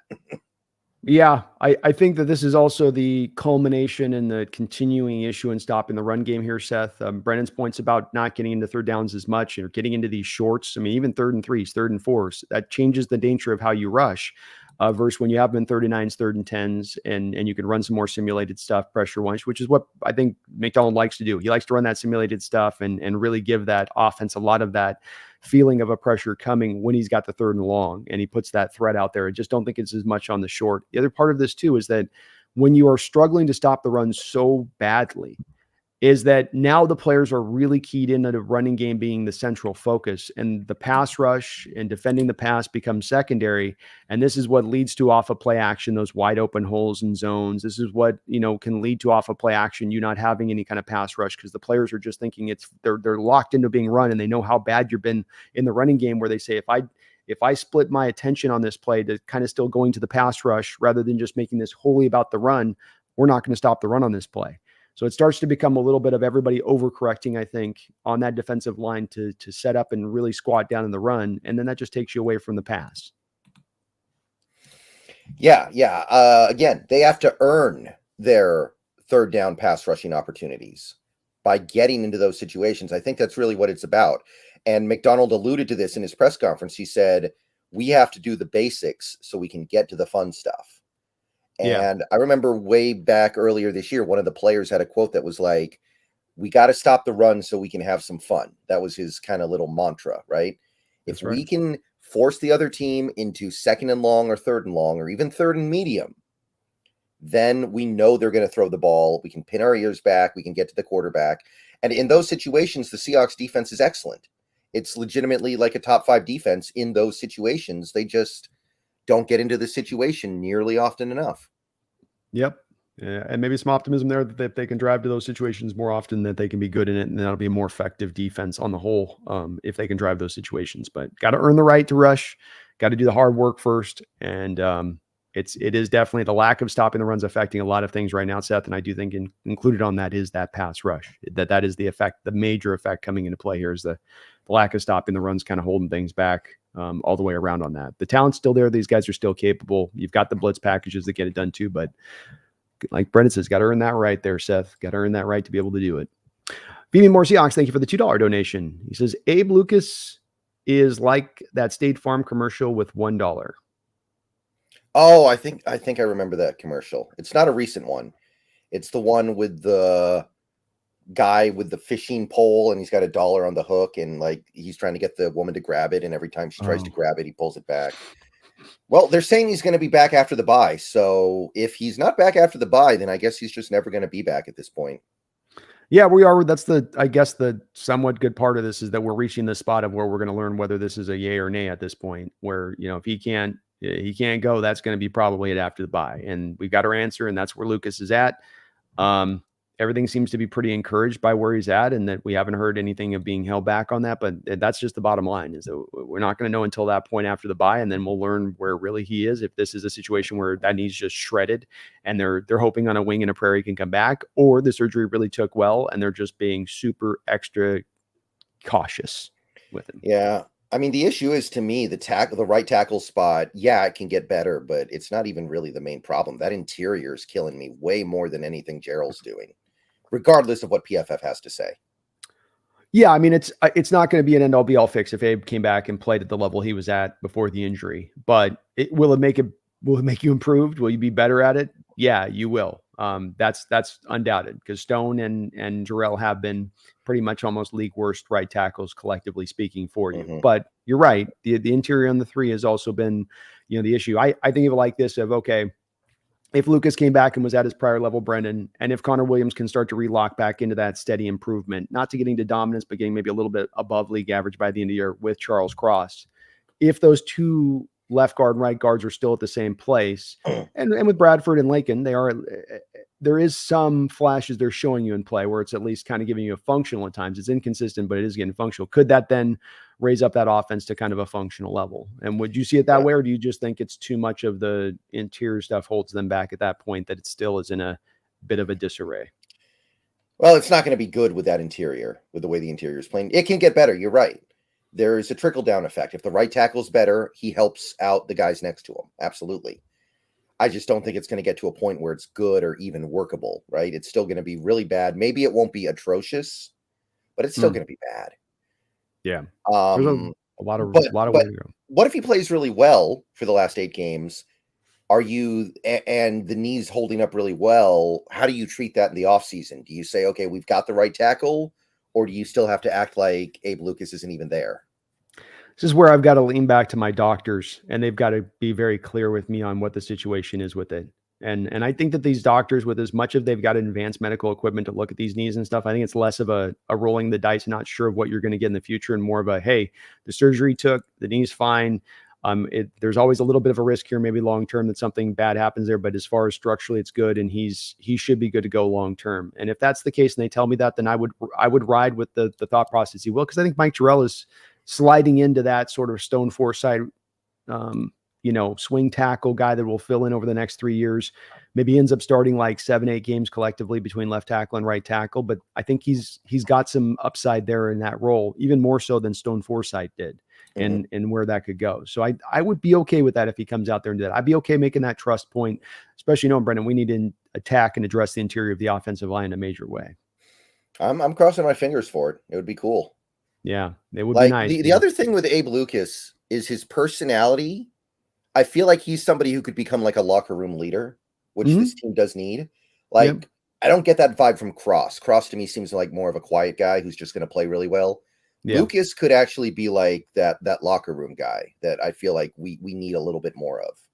I'm with it. Yeah, he's got a little bit of that edge he plays with too that you like to see. So that's a guy I could see definitely slide into that, kind of role. So hopefully it goes that way. Hopefully he's able to come back. And if he is, I think that does help the line. Like I say, though, doesn't fix it, but does give it a little bit of help.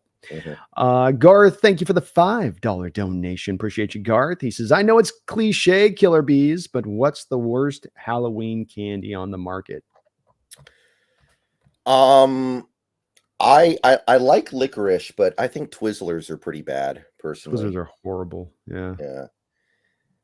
It's got to be the Um, vines. The vines are the good ones. yeah, the vines are good.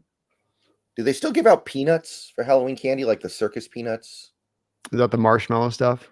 The marshmallow peanut stuff you're talking about? Yeah, yeah. I'm kind of candy corn. I could do without the candy corn, or that one that they have where it's got a little bit of the rum and the chocolate. You ever had Oh, I that? don't Where know the that one. Yeah, No, they have the I one where it's like a little drop of, it's not enough to get anything, it's like it's a drop of rum that they put into it. But there's one that's that too that's just it tastes yeah. horrible. I don't mind candy corn. I think candy corn's okay. I Okay. don't love it or anything, but I don't get the hatred that a lot of people have because it's very common to hate candy corn. I think that's a pretty common one. I think Tootsie Rolls are kind of Yeah, they're gross. yeah. Yeah, they're definitely. I don't think I've seen a person eat a Tootsie Roll in 20 years. Yeah, that's probably like an old-timey candy that just doesn't Yeah. resonate with people anymore. Um, How did they sell that one initially too? It looks like a little turd, dog turd, but you just suck on it. yeah, It's I am disgusting. not this is going to be controversial, and I'm not saying this is the worst, but I'm not a big fan of Snickers. I'm not a big Oh. peanut guy. Oh. I'm more of a Crunch bar and Hershey's bar kind fan. I like the milk chocolate. I like that too. I mean, and Hershey's milk chocolate still pretty good. I will say that the chocolates all changed in recent years when they went to all that soy lectin stuff. So Mhm, like everything's got a weird, like you get like a Reese's buttercup, and like just the consistency of the chocolate's not the same anymore. It's like mhm. it's like it pulls apart rather than breaks, and kind of used to have a kind of a crumble to it now, and the taste just isn't the same either. Yeah, it's like when McDonald's stopped using, what was it, the beef stock in their Yeah, fries. that's right. They used to boil it in, what was it, the beef stock? Yeah, it's like and that's healthier for you too, by the way, than the stuff they use now. But yeah, they used to. I forget. There's a name for it, lay or something. There's some name for it, but yeah, it used to be way better. Mhm. So, yeah, there's a lot of that. I am a big Reese's peanut butter cup fan, though. I do think those are near the top of the list for me personally. I love them. And just, man, when I eat them now, I just can. It just sits in my head too much that I can sense that difference in the taste, like something was lost, And Yeah, it's I'd like love when to you have like one from like '90 that I could taste, and like with a modern one, and I think you'd be like, whoa, oh my oh god. You just made me think of the Mr. recently, Beast, yeah, LA Beast. LA Beast. Yeah. Yeah, he actually did a video where he ate 20-year-old candy. That guy, bless him, man. The damage he must have done to his body Yeah. over the years with some of that stuff, because that stuff is just some of his videos are just brutal. Yeah. Have you ever seen the one where he sticks his hand in the Yeah, jar of dry yeah. and he made it wrong? That's my favorite. That's the best one. Oh, it hits his hand instantly. He's like, ah! And he's just so he's not even thinking straight to the point where he sticks his hand in the toilet instead of the sink. The sink is right Oh, there. oh, it looks so painful too, because it crystallizes off of his hand the second Yeah. he turns it in there. So it looks like something out of a movie, and the reaction on his face. Yeah. If he took his hand out and did the Terminator move where it went like and it went, it was like you'd almost expect that with how bad that was. But yeah, I laughed my butt off on that one. That was too funny. Yeah. Watching him do that. He's great. Yeah. Thank you though, Garth. Appreciate the dono, man. Great question, man. Got to ask these important questions at this time of year, Garth. Oh yeah. These are the burning questions. You know, Jordan, I would be surprised if I get any kids this year, by the way. Do you think you're getting any? Yeah, I think so. Yeah, it's raining here, so I'm thinking maybe there's not going to be a lot of action. Well, we'll see, man. These kids they get motivated this time of year. You know what I mean? Like rain, wind, shine. They'll get out there, and it's Washington. They're used to wetness. I bet you do. I bet you do. I'm anticipating we're gonna get them a decent amount here. So yeah, got candy ready. Yeah, one candy bar when I was a kid that I liked. I don't know if they make it anymore. Do you remember a whatchamacallit? I think they called it. Yeah, sort of like a Butterfinger, but without the chocolate over the top. Yeah, right? I kind of liked those, but I don't know if they make them anymore.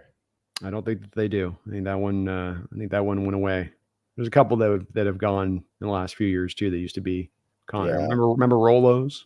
Oh yeah, Rolos. They're gone. I think Rolos are gone. I don't think their caramely goodness is no longer a thing. All right. Jordan, thank you for the $5 donation. He says the worst part is we just need an okay run defense. It's so bad it could be 3rd and 10 and they could convert. Absolutely. Absolutely.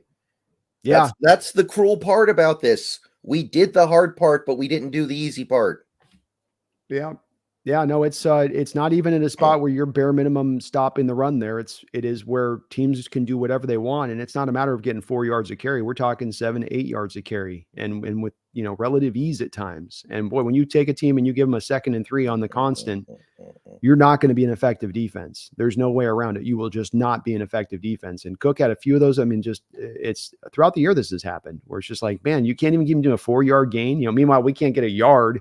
They're getting 8 yards of carry every time that they got it on their clip on their run. So yeah, it's brutal. It is brutal that you can't even just get just a smidge. We're looking for a smidge. It's I think there's only 2 other teams, Brendan, that have given up more yards on the ground than the Seahawks this year.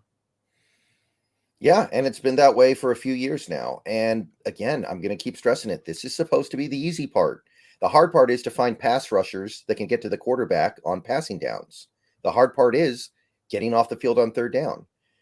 And again, the cruel irony here is this Seahawks team is really good at getting off the field on 3rd down. And they're also actually good offensively on manageable 3rd down. They have one of the highest conversion rates in the league on manageable 3rd downs, but they're always in 3rd and unreasonable. So even though they're really good at that extremely important part of football, they're so bad at other stuff, they make it not matter. And that hurts, man. Yeah. No, it really does, because you're non-functional, but you're not necessarily as bad as you should be on that. As the bottom line stats will bear out, or how the points are that you're giving up. It shouldn't be that bad, but it is because of this one thing that's just at the front of it. Nothing matters of what comes behind of it, because the front is just so bad on how they're playing it. So yeah, Jordan, share your frustration with the man. I feel you, and it's a part that I don't know if it's going away anytime soon. Right now, I think we might be stuck in this pool through the rest of the year a bit, unless they can start to really find some answers here. Hand grenade, thank you for the $2 donation, and actually letting us know that it was beef tallow. Beef tallow stuff. Yeah, there we go. For the deal. So yeah. Well, maybe we can bring it back. Maybe RFK will save us. Maybe so. I'd love to see it, man. I go back, and we got enough poisonous foods. We need to start getting some of the better, more healthier options out there, because the stuff's like just about industrial grade in everything now, a little heavy Yeah. metal. They're going to work in a little bit of bugs in there, Brendan, that's what's coming Yeah. next, so it's like, geez, dude. Ugh, Yeah, yuck. they're trying to come up with the most scientific 30-syllable name for every insect, so when they put it on the ingredients list. Oh, exactly. Which should tell them something right there, that they have to come up with that to hide it. That people, I don't want to eat bugs, man. I don't want to eat bugs. Okay, and Mhm, call me what you will, but I don't want to eat bugs. mhm. No, No, thank you. no, thank you. But thank you, hand grenade.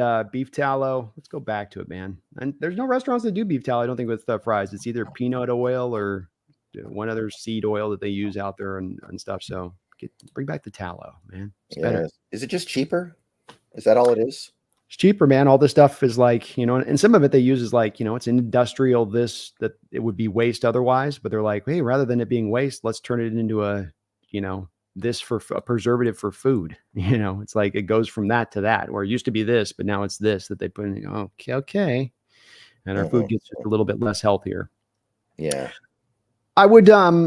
I'd be looking at this matchup a little bit offensively, and this is going to be a tough one for us to break down, Brendan, when we're getting these kind of games against quality opponents, to get into some of the stuff that we might get into. And what I mean by that is, like, you might atypically say, okay, well, let's bring an eighth man in the box, and then we're going to run press coverage on the outside and man coverage with our really good cover corners and Woolen back out there, for instance. But we've kind of learned that with Mike McDonald said about the basics of this defense, that's not going to happen as a potential adjustment, that this needs to come from that front four you've lamented going to 3-4. I agree with you that I'd almost like to live there.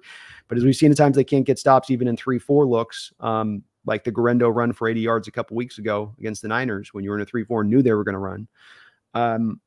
So it doesn't quite behoove us really to try to say that type of stuff, because it's not really something that we've seen McDonald willing to do up until this point, is it? No, it's not. At the same time, you coach the team you have, not the team you want to have, right? Mm-hmm. So you would hope that McDonald wouldn't be willing to throw away an entire season. That, by the way, I mean, some of the things that we've said over the last few weeks still stand. This is still a very weak division, relatively speaking. Nobody's taken control. Maybe you could argue the Niners are about to take control, but as of right now, nobody's taken control of this division. So I'd hope that he wouldn't just throw away a season in a division like this because he's chasing something that this team is not going to be able to execute, and it's become very obvious and everybody knows it. But, it's not, at the same time, I acknowledge it's not that simple, right? Like, he has a way he likes to do things, and he has it in his head that it's the right way to do things. And like I said, coaches are stubborn. They're not going to move off of that just because of a little bit of evidence that, hey, maybe this isn't right. Great points. I have a couple questions for you. I want to lead you down the road on this. Do the Arizona Cardinals play harder than us? It feels like it. It feels like it, yeah. Arizona Cardinals have had a way harder schedule to start their year out than we've had. It's been a brutal stretch run for them to be at a 4-4 mark. And I bring this up, Brendan. They've had injuries. Their first round pick hasn't even played. Their best pass rushers out. They've lost their second best pass rusher last week. Still got the win this last week. Doesn't miss a beat. Nothing seems to sort of phase them. They don't beat themselves. They play hard as hell. How is it that the Cardinals and Gannon are able to play that hard for him, for a team that doesn't keep their facilities up to snuff, supposedly, that's always on the low end of that survey stuff? Why is he getting that buy-in, but we're not getting that buy-in? That's a tough one to answer, right? Yeah. You wonder if maybe there's just a little bit more purging that we have to do of some of the Carroll guys, some of the guys from the old regime. Maybe they're not buying in the way that some of these new guys are. But when you're talking about things like effort, like, this is an effort sport, right? This isn't baseball. This isn't Julio Rodriguez batting 150 over his last 50 at bats, where he's doing everything right. He's trying. He's just not making contact. Yeah. Right. This is Right. an effort sport for most positions. I know it's not an effort sport for every position, but for offensive linemen, it's an effort sport. Yeah. You're right. And there's a lot of lackadaisical effort going on right now. And I mean, it's really hard to pinpoint exactly why that might be. I mean, you'd say maybe it's because Seattle tends to be more of a laid back sports town, but I don't think Arizona is some super intense sports town either. Yep. Exactly. I mean, it's just something I think I'm seeing, and I don't think it's, there's there might not be an explanation you or I can really come up for it. It's almost as important that we just say, hey, but we acknowledge we see it. This Arizona team that has no business thinking they can contend this year, that has no business thinking that they can, they went on the road against Buffalo week 1, stood tall against that Buffalo team that blew us out at home. That Arizona team went on the road and stood tall against that team, pressed that team, had that team nervous in that game, in the opening game of the season. And when I watch that Cardinal team play, and I've watched all their games, Brendan, because I do that roundtable show, so I've got to watch all their games. I just come back to a time and again going, man, why is it that they play so much harder than we do? Why is it I can feel so much more of their effort out there laying it on the line versus our guys who sometimes feel like they're going through the motions, quite frankly. And I'm glad you see it too as well. I just more kind of want to say that we're both seeing the same thing on that. We started to see that last year, right? So I don't think it makes sense to blame coaches because we got rid of the last coach and we're still seeing it with a new coach. So now you got to start looking at some of these players. That's right. Like, I know that the grading was not that bad. I know they graded him pretty well, but I thought Leonard Williams kind of didn't show up to that Bills game. I thought he kind of took that game off a little bit. And I love Leonard Williams. He's played great so far this year overall when he's been healthy. But that game, I don't know. I didn't see it from him. So, again, that's a guy who was here last year with Carroll. So I don't think it's a McDonald thing or a coaching thing when all these coaches are new. Agreed. And part of why I say the sell, if you do get to a loss on this game, if we see more of the effort we've seen in recent weeks, that getting to the sell, this trade deadline may also serve Brendan on top of getting those picks. Moving a couple of guys also might do enough to do a little bit of shaking the cage a bit, right? Rattle the cage, get people a little bit waking up if there's a bit of a sense of malaise of, everybody's just sort of safe and everything's safe and sound and happy. And hey, we're going to turn this thing over and you guys better, toe the line. I keep coming back to that churn thing, Brendan, where Carroll and Schneider, those first couple of years, not the first year, they played out the first year, but after the first year, then here comes the churn. And in that churn, yeah, you were looking to get good players in here, but you're also making sure you're getting players that are tapping in and completely bought into the program and the process. And that sets that mark to the rest of the players that if you don't, you're out. We're not going to hold on to you. And I thought that when things started to go wrong there with us as we got in the late teens, that spirit started to drain out the back of this team with it, I think, a bit. And you got to maybe get back a little bit more into that mode because there's only so many ways to shake a team and rattle them. And I'm sure the coaches have said everything they can say to these guys. I'm sure they've shown them all the tape and given them all the techniques. Like you say, I don't think it's a coaching problem. We come back to, I think it's a little bit of a buy-in problem, commitment problem, all-in problem. I do have to ask, though, why is D. Williams still on the team? Like, that's a guy, that's an easy shakeup. Just put Lockett back there. Lockett will catch it. The issue this team's had for years, and Williams is just another thing of this, in my opinion, Brendan, I think that we hold on to things too long here.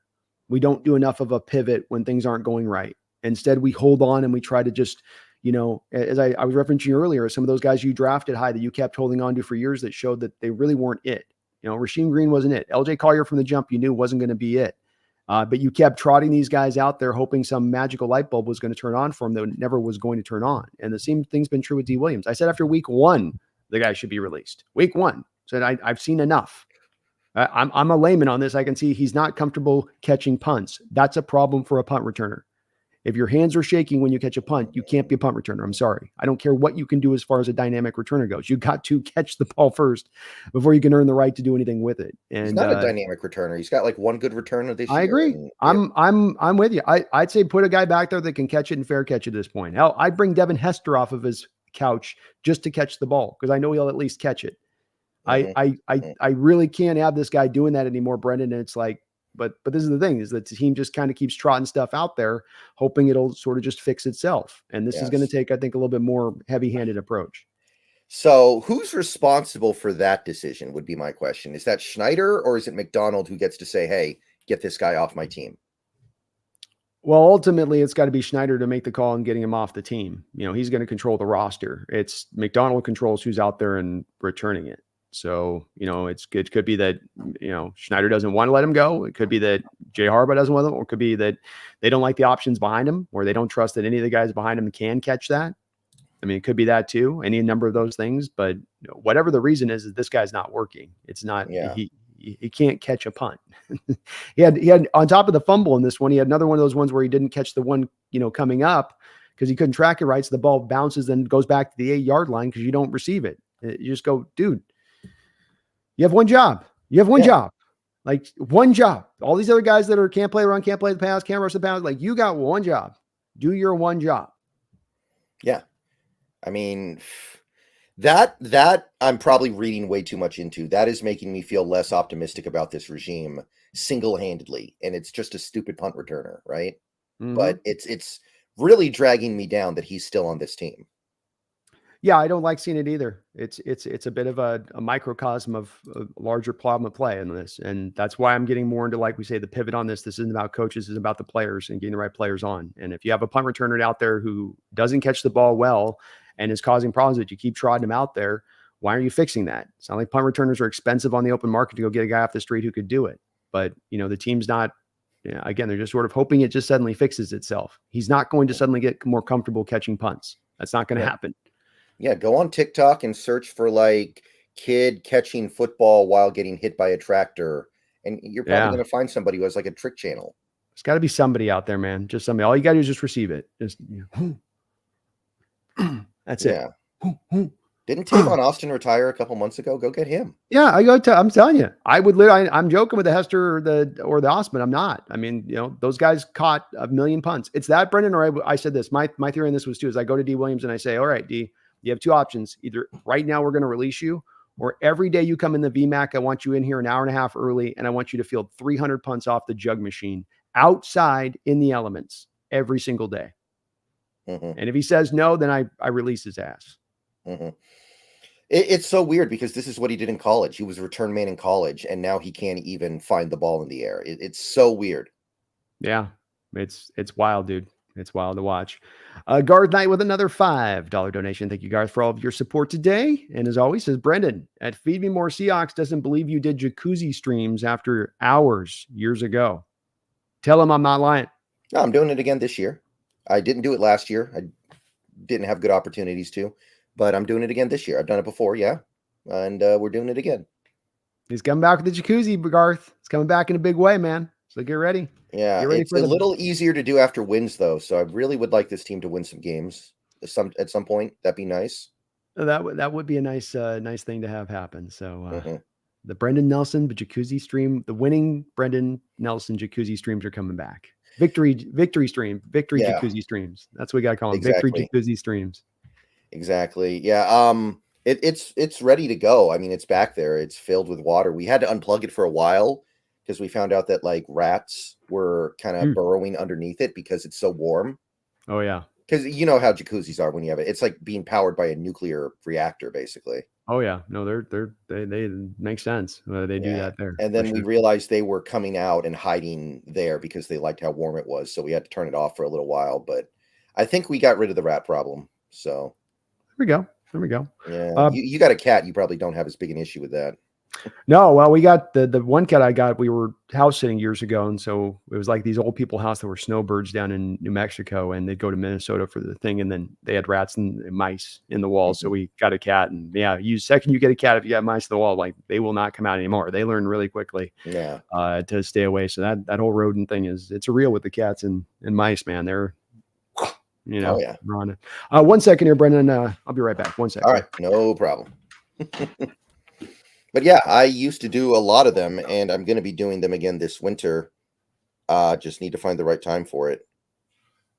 So Garth is correct. I used to do that, and I will be doing it again.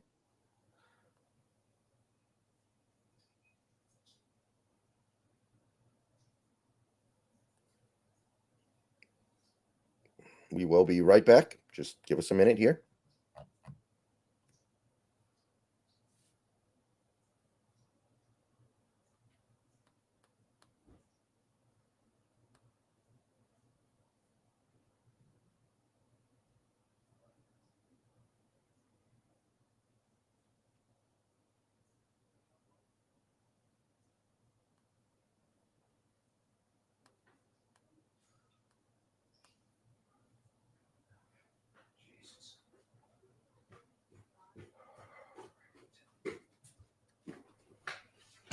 Thank you for holding on for me, brother. Sorry about that. Not a problem. Not a problem. Robbie Red, thank you for the $2 donation. He says, just bring back Leon Washington at punt returner. No big deal. There we go, man. There we go. I just Yeah. all I gotta do is receive it, man. Yeah. Leon Washington, God, how old is he now? Is he going to be like 50 now? Yeah, he's got to definitely be up in probably 45-ish in that area of things. His brother. He was a lot of fun, though. Really fun player. Yeah, really good player. Really good value pick for them at the time. You loved them in the investment point when they made that for him. I remember it was a really nice trade that they were able to to be able to go get him, I think, from the Jets or something at the time. But he's a good punt Yeah, he was returner a for us. Jet. He was a Jet, yeah. Yeah. Yeah. He had that game against the Chargers where he had those two returns. The guy caught him from behind. The other one, I think it was the house, but Yeah. yeah, good player. Good Oh, player, yeah. Leon. Exactly what I'm talking about, Robbie. Just go get a guy that's just at least can just catch the ball. Because yeah, I don't need you to get a lot back on punt returns if you can. Just catch it though. Especially those short ones. Like the short ones, that's the one we saw him have a hard time on it last week was he has to come up to it. And I think he was coming up to it because the coaches probably chewed his butt out about the fact that he allowed the one earlier in the game to land in front of him and roll. So they said, get up there and make the catch. Fair catch it, come up and catch it. So he's running up there and he just can't bring it in. So it's yeah, it is what it is with it. Yeah. Thank you, though, Robbie. Appreciate you, Thank you. man. Lovely on. Seth, thank you for the $2 donation. It says, how much cap space does Lockett free up if he's gone? Currently, right now, you're not going to, with both Lockett and Draymond Jones, you're stuck right now into this current year's contract situation as it currently sits. Yeah. So it's you unfortunately have just too much bonus money still remaining on the Lockett deal to make this work. I think you're sitting on like $14 million of dead money if you were to trade him right now, approximately. So you just can't afford that on the cap to do that. Yeah, so it's much more is released after this year. Yeah. Next year, I think the savings are 27 million if Lockett is retired or released or whatever. Yeah, it's almost the whole thing. And I think that's clearly going to be the outcome here. I think he's going to retire. He's going to go sell houses or something. And I mean, there's no universe where he's going to be making 31 million against the cap next year for the Seahawks. So we're not going to let that happen. No, I don't see it happening as either on that. So, yeah, with Seth, with both him and Draymond Jones is somewhat because you restructure both these two guys at the start of the year. So they both got put in the same boat where it's after this year is where you can start to look to do anything with those guys, be it release or trade or whatnot with that. And I would expect Lockett, like Brendan said, to be a retired guy at that point. Mm-hmm. Right. Well, let's look a little bit. We don't go too far on the offensive side of the ball. We know, what we kind of need to do against this Rams team. Defensively speaking, their secondary is not particularly strong. They are generating a pass rush, Brendan, and they're doing it very creatively. In my opinion, they've taken over for the Cowboys.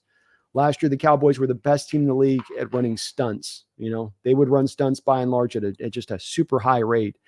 And the Rams this year are really doing that at a super high rate. And they're taking advantage of that chemistry that you had between sort of Verse and Braden Fisk down there, especially two guys that have been running those kind of games since college and don't miss a beat when you got them now going here at the pro level.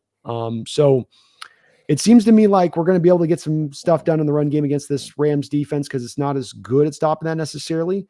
But how you deal with their pass rush, how you deal with the stunts, and the movement ability of these guys up front maybe dictates how good we're going to be in this game offensively. Yeah, I'm a little bit tired of saying every week I think we should be able to run the ball on this team and then not. Because that's been the case for a while, right? Like the 49ers have no beef up front. You should be able to run on them. Couldn't do it. Mm-hmm. The Falcons, you ran the ball on the Falcons, okay, granted, but that's a team that can't stop the run at all. And even the Bills, they were missing Terrell Bernard. They were missing they're already missing Matt Milano. They're missing guys on the defensive line. That's another team you should be able to run against, and you can't at all. So I'm not sure I want to fall in that trap again.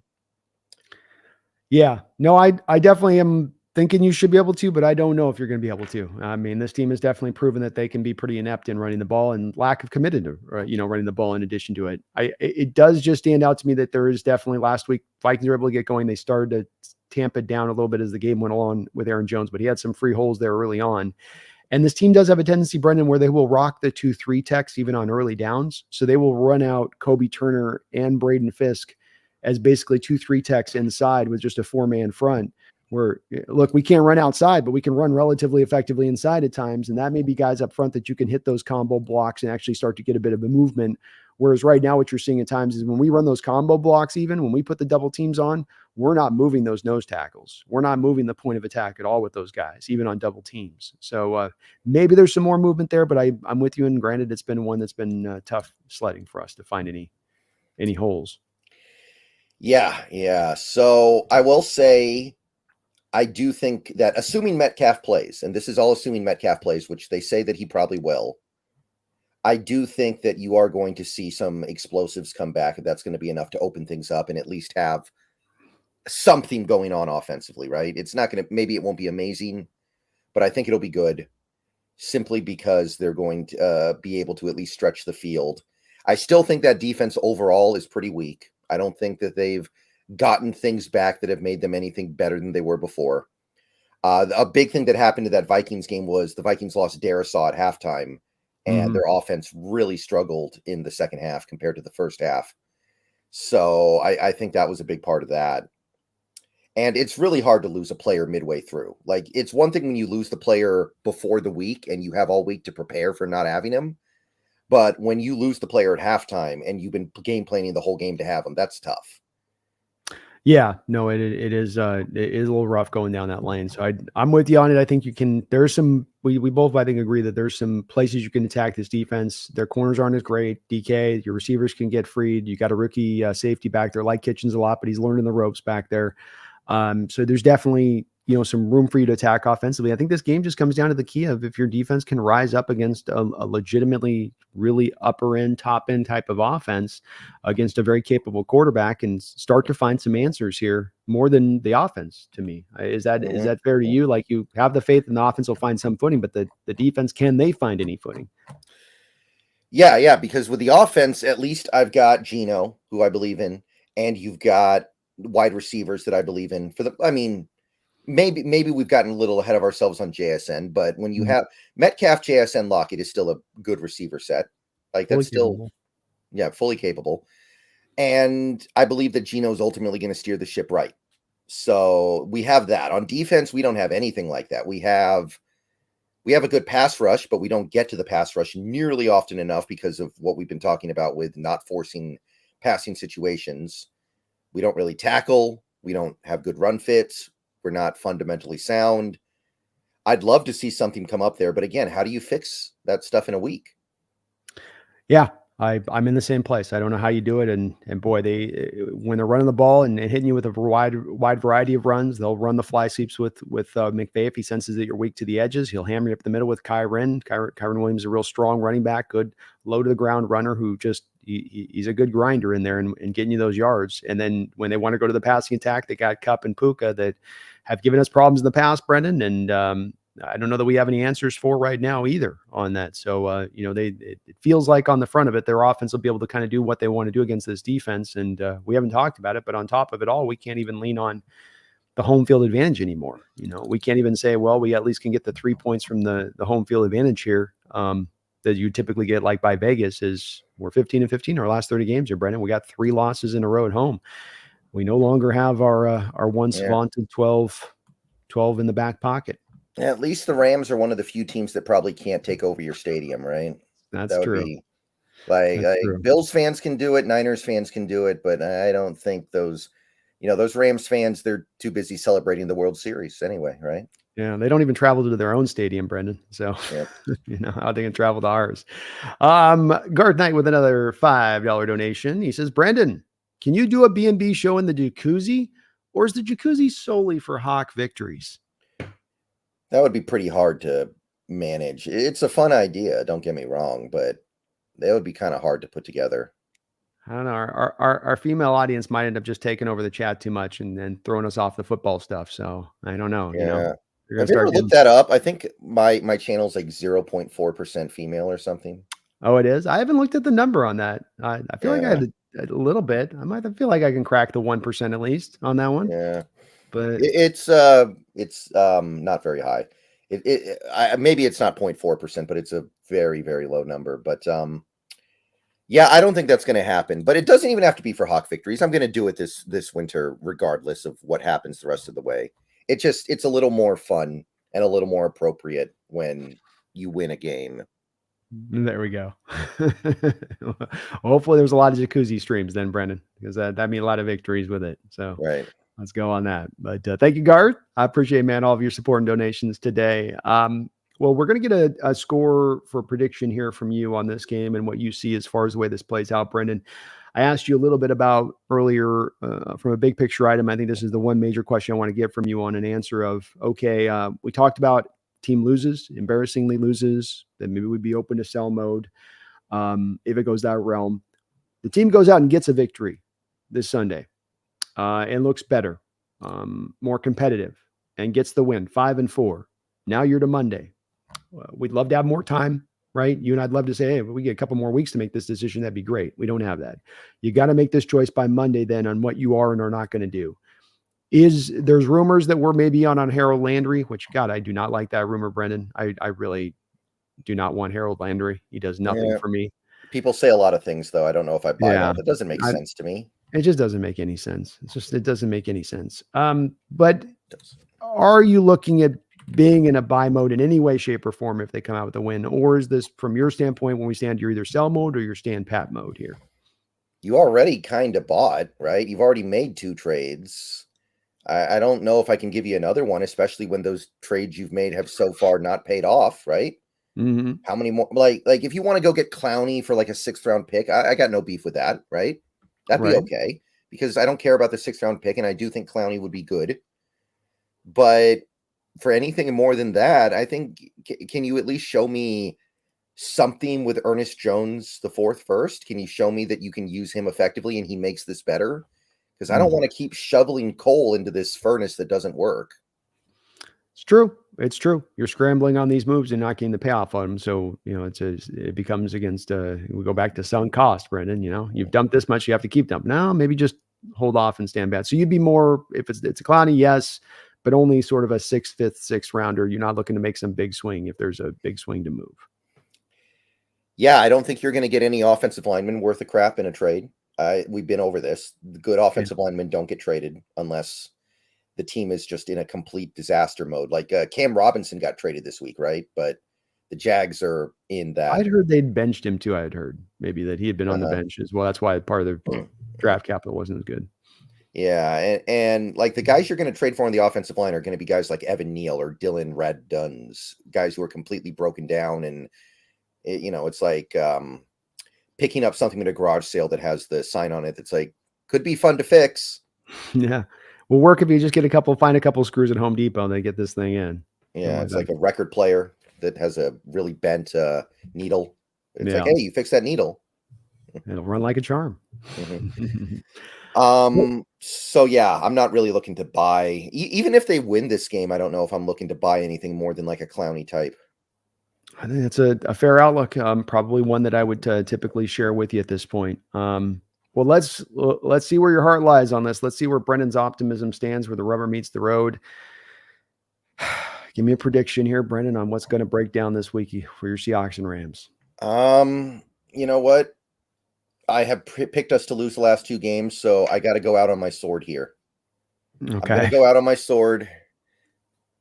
And I do genuinely believe that this offense is going to show up and do some damage in this game. I will say that. I'm not just saying that because I want it to be true. I think we're going to at least put up points. I don't know if it's going to be enough to win, but I'm going to say 27-23 Seahawks.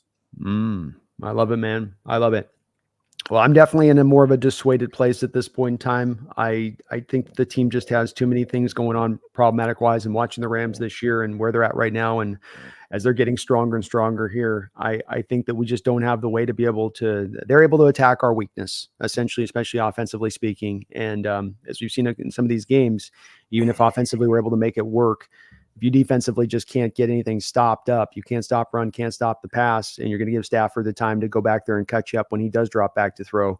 I just see it too much of a loss. So I would go more, to me, it's 24-17, 27-17.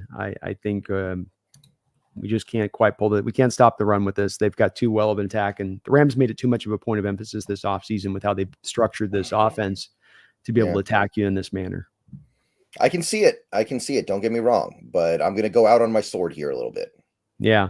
Well, I love it, man. I love it. I love that, and it certainly is what I want to see, man. Because we need to win. We need another keep us in this season. Get the momentum turned here a little bit, but we'll just have to see how it goes off. You do got it at home at least, and maybe we can get the home fans in there to help them a little bit out this week, rather than like Gino said, it feeling like a away game in Lumen Field, as he said in his press conference. So we'll see how it goes, folks. It's going to be a tough game, tough division matchup. But Brendan said it, man. This division is tight, and it's still anybody's game. You have everything that you can go grab, and I maintain still that if you can go get a division, title, you can get a home playoff game. Anything can happen at that point, no matter how bad you might have looked at a given point that season. Hell, our 7-9 Hawk team beat the prior Super Bowl winner, the Saints team, in our house in the playoffs in the second year of Coach Carroll. So, if we can take that path once, why not again? Right. I'm here for it. I'm here for it. I think it can still happen. I know things change very quickly in this league. And I mean, we're great proof, right? We had a great game against Atlanta 2 weeks ago. Great game. Against that Atlanta team's going to win that division. I think it's pretty much locked up at this point with all of Tampa Bay's injuries. So that's a great win. And then you play like that against Buffalo.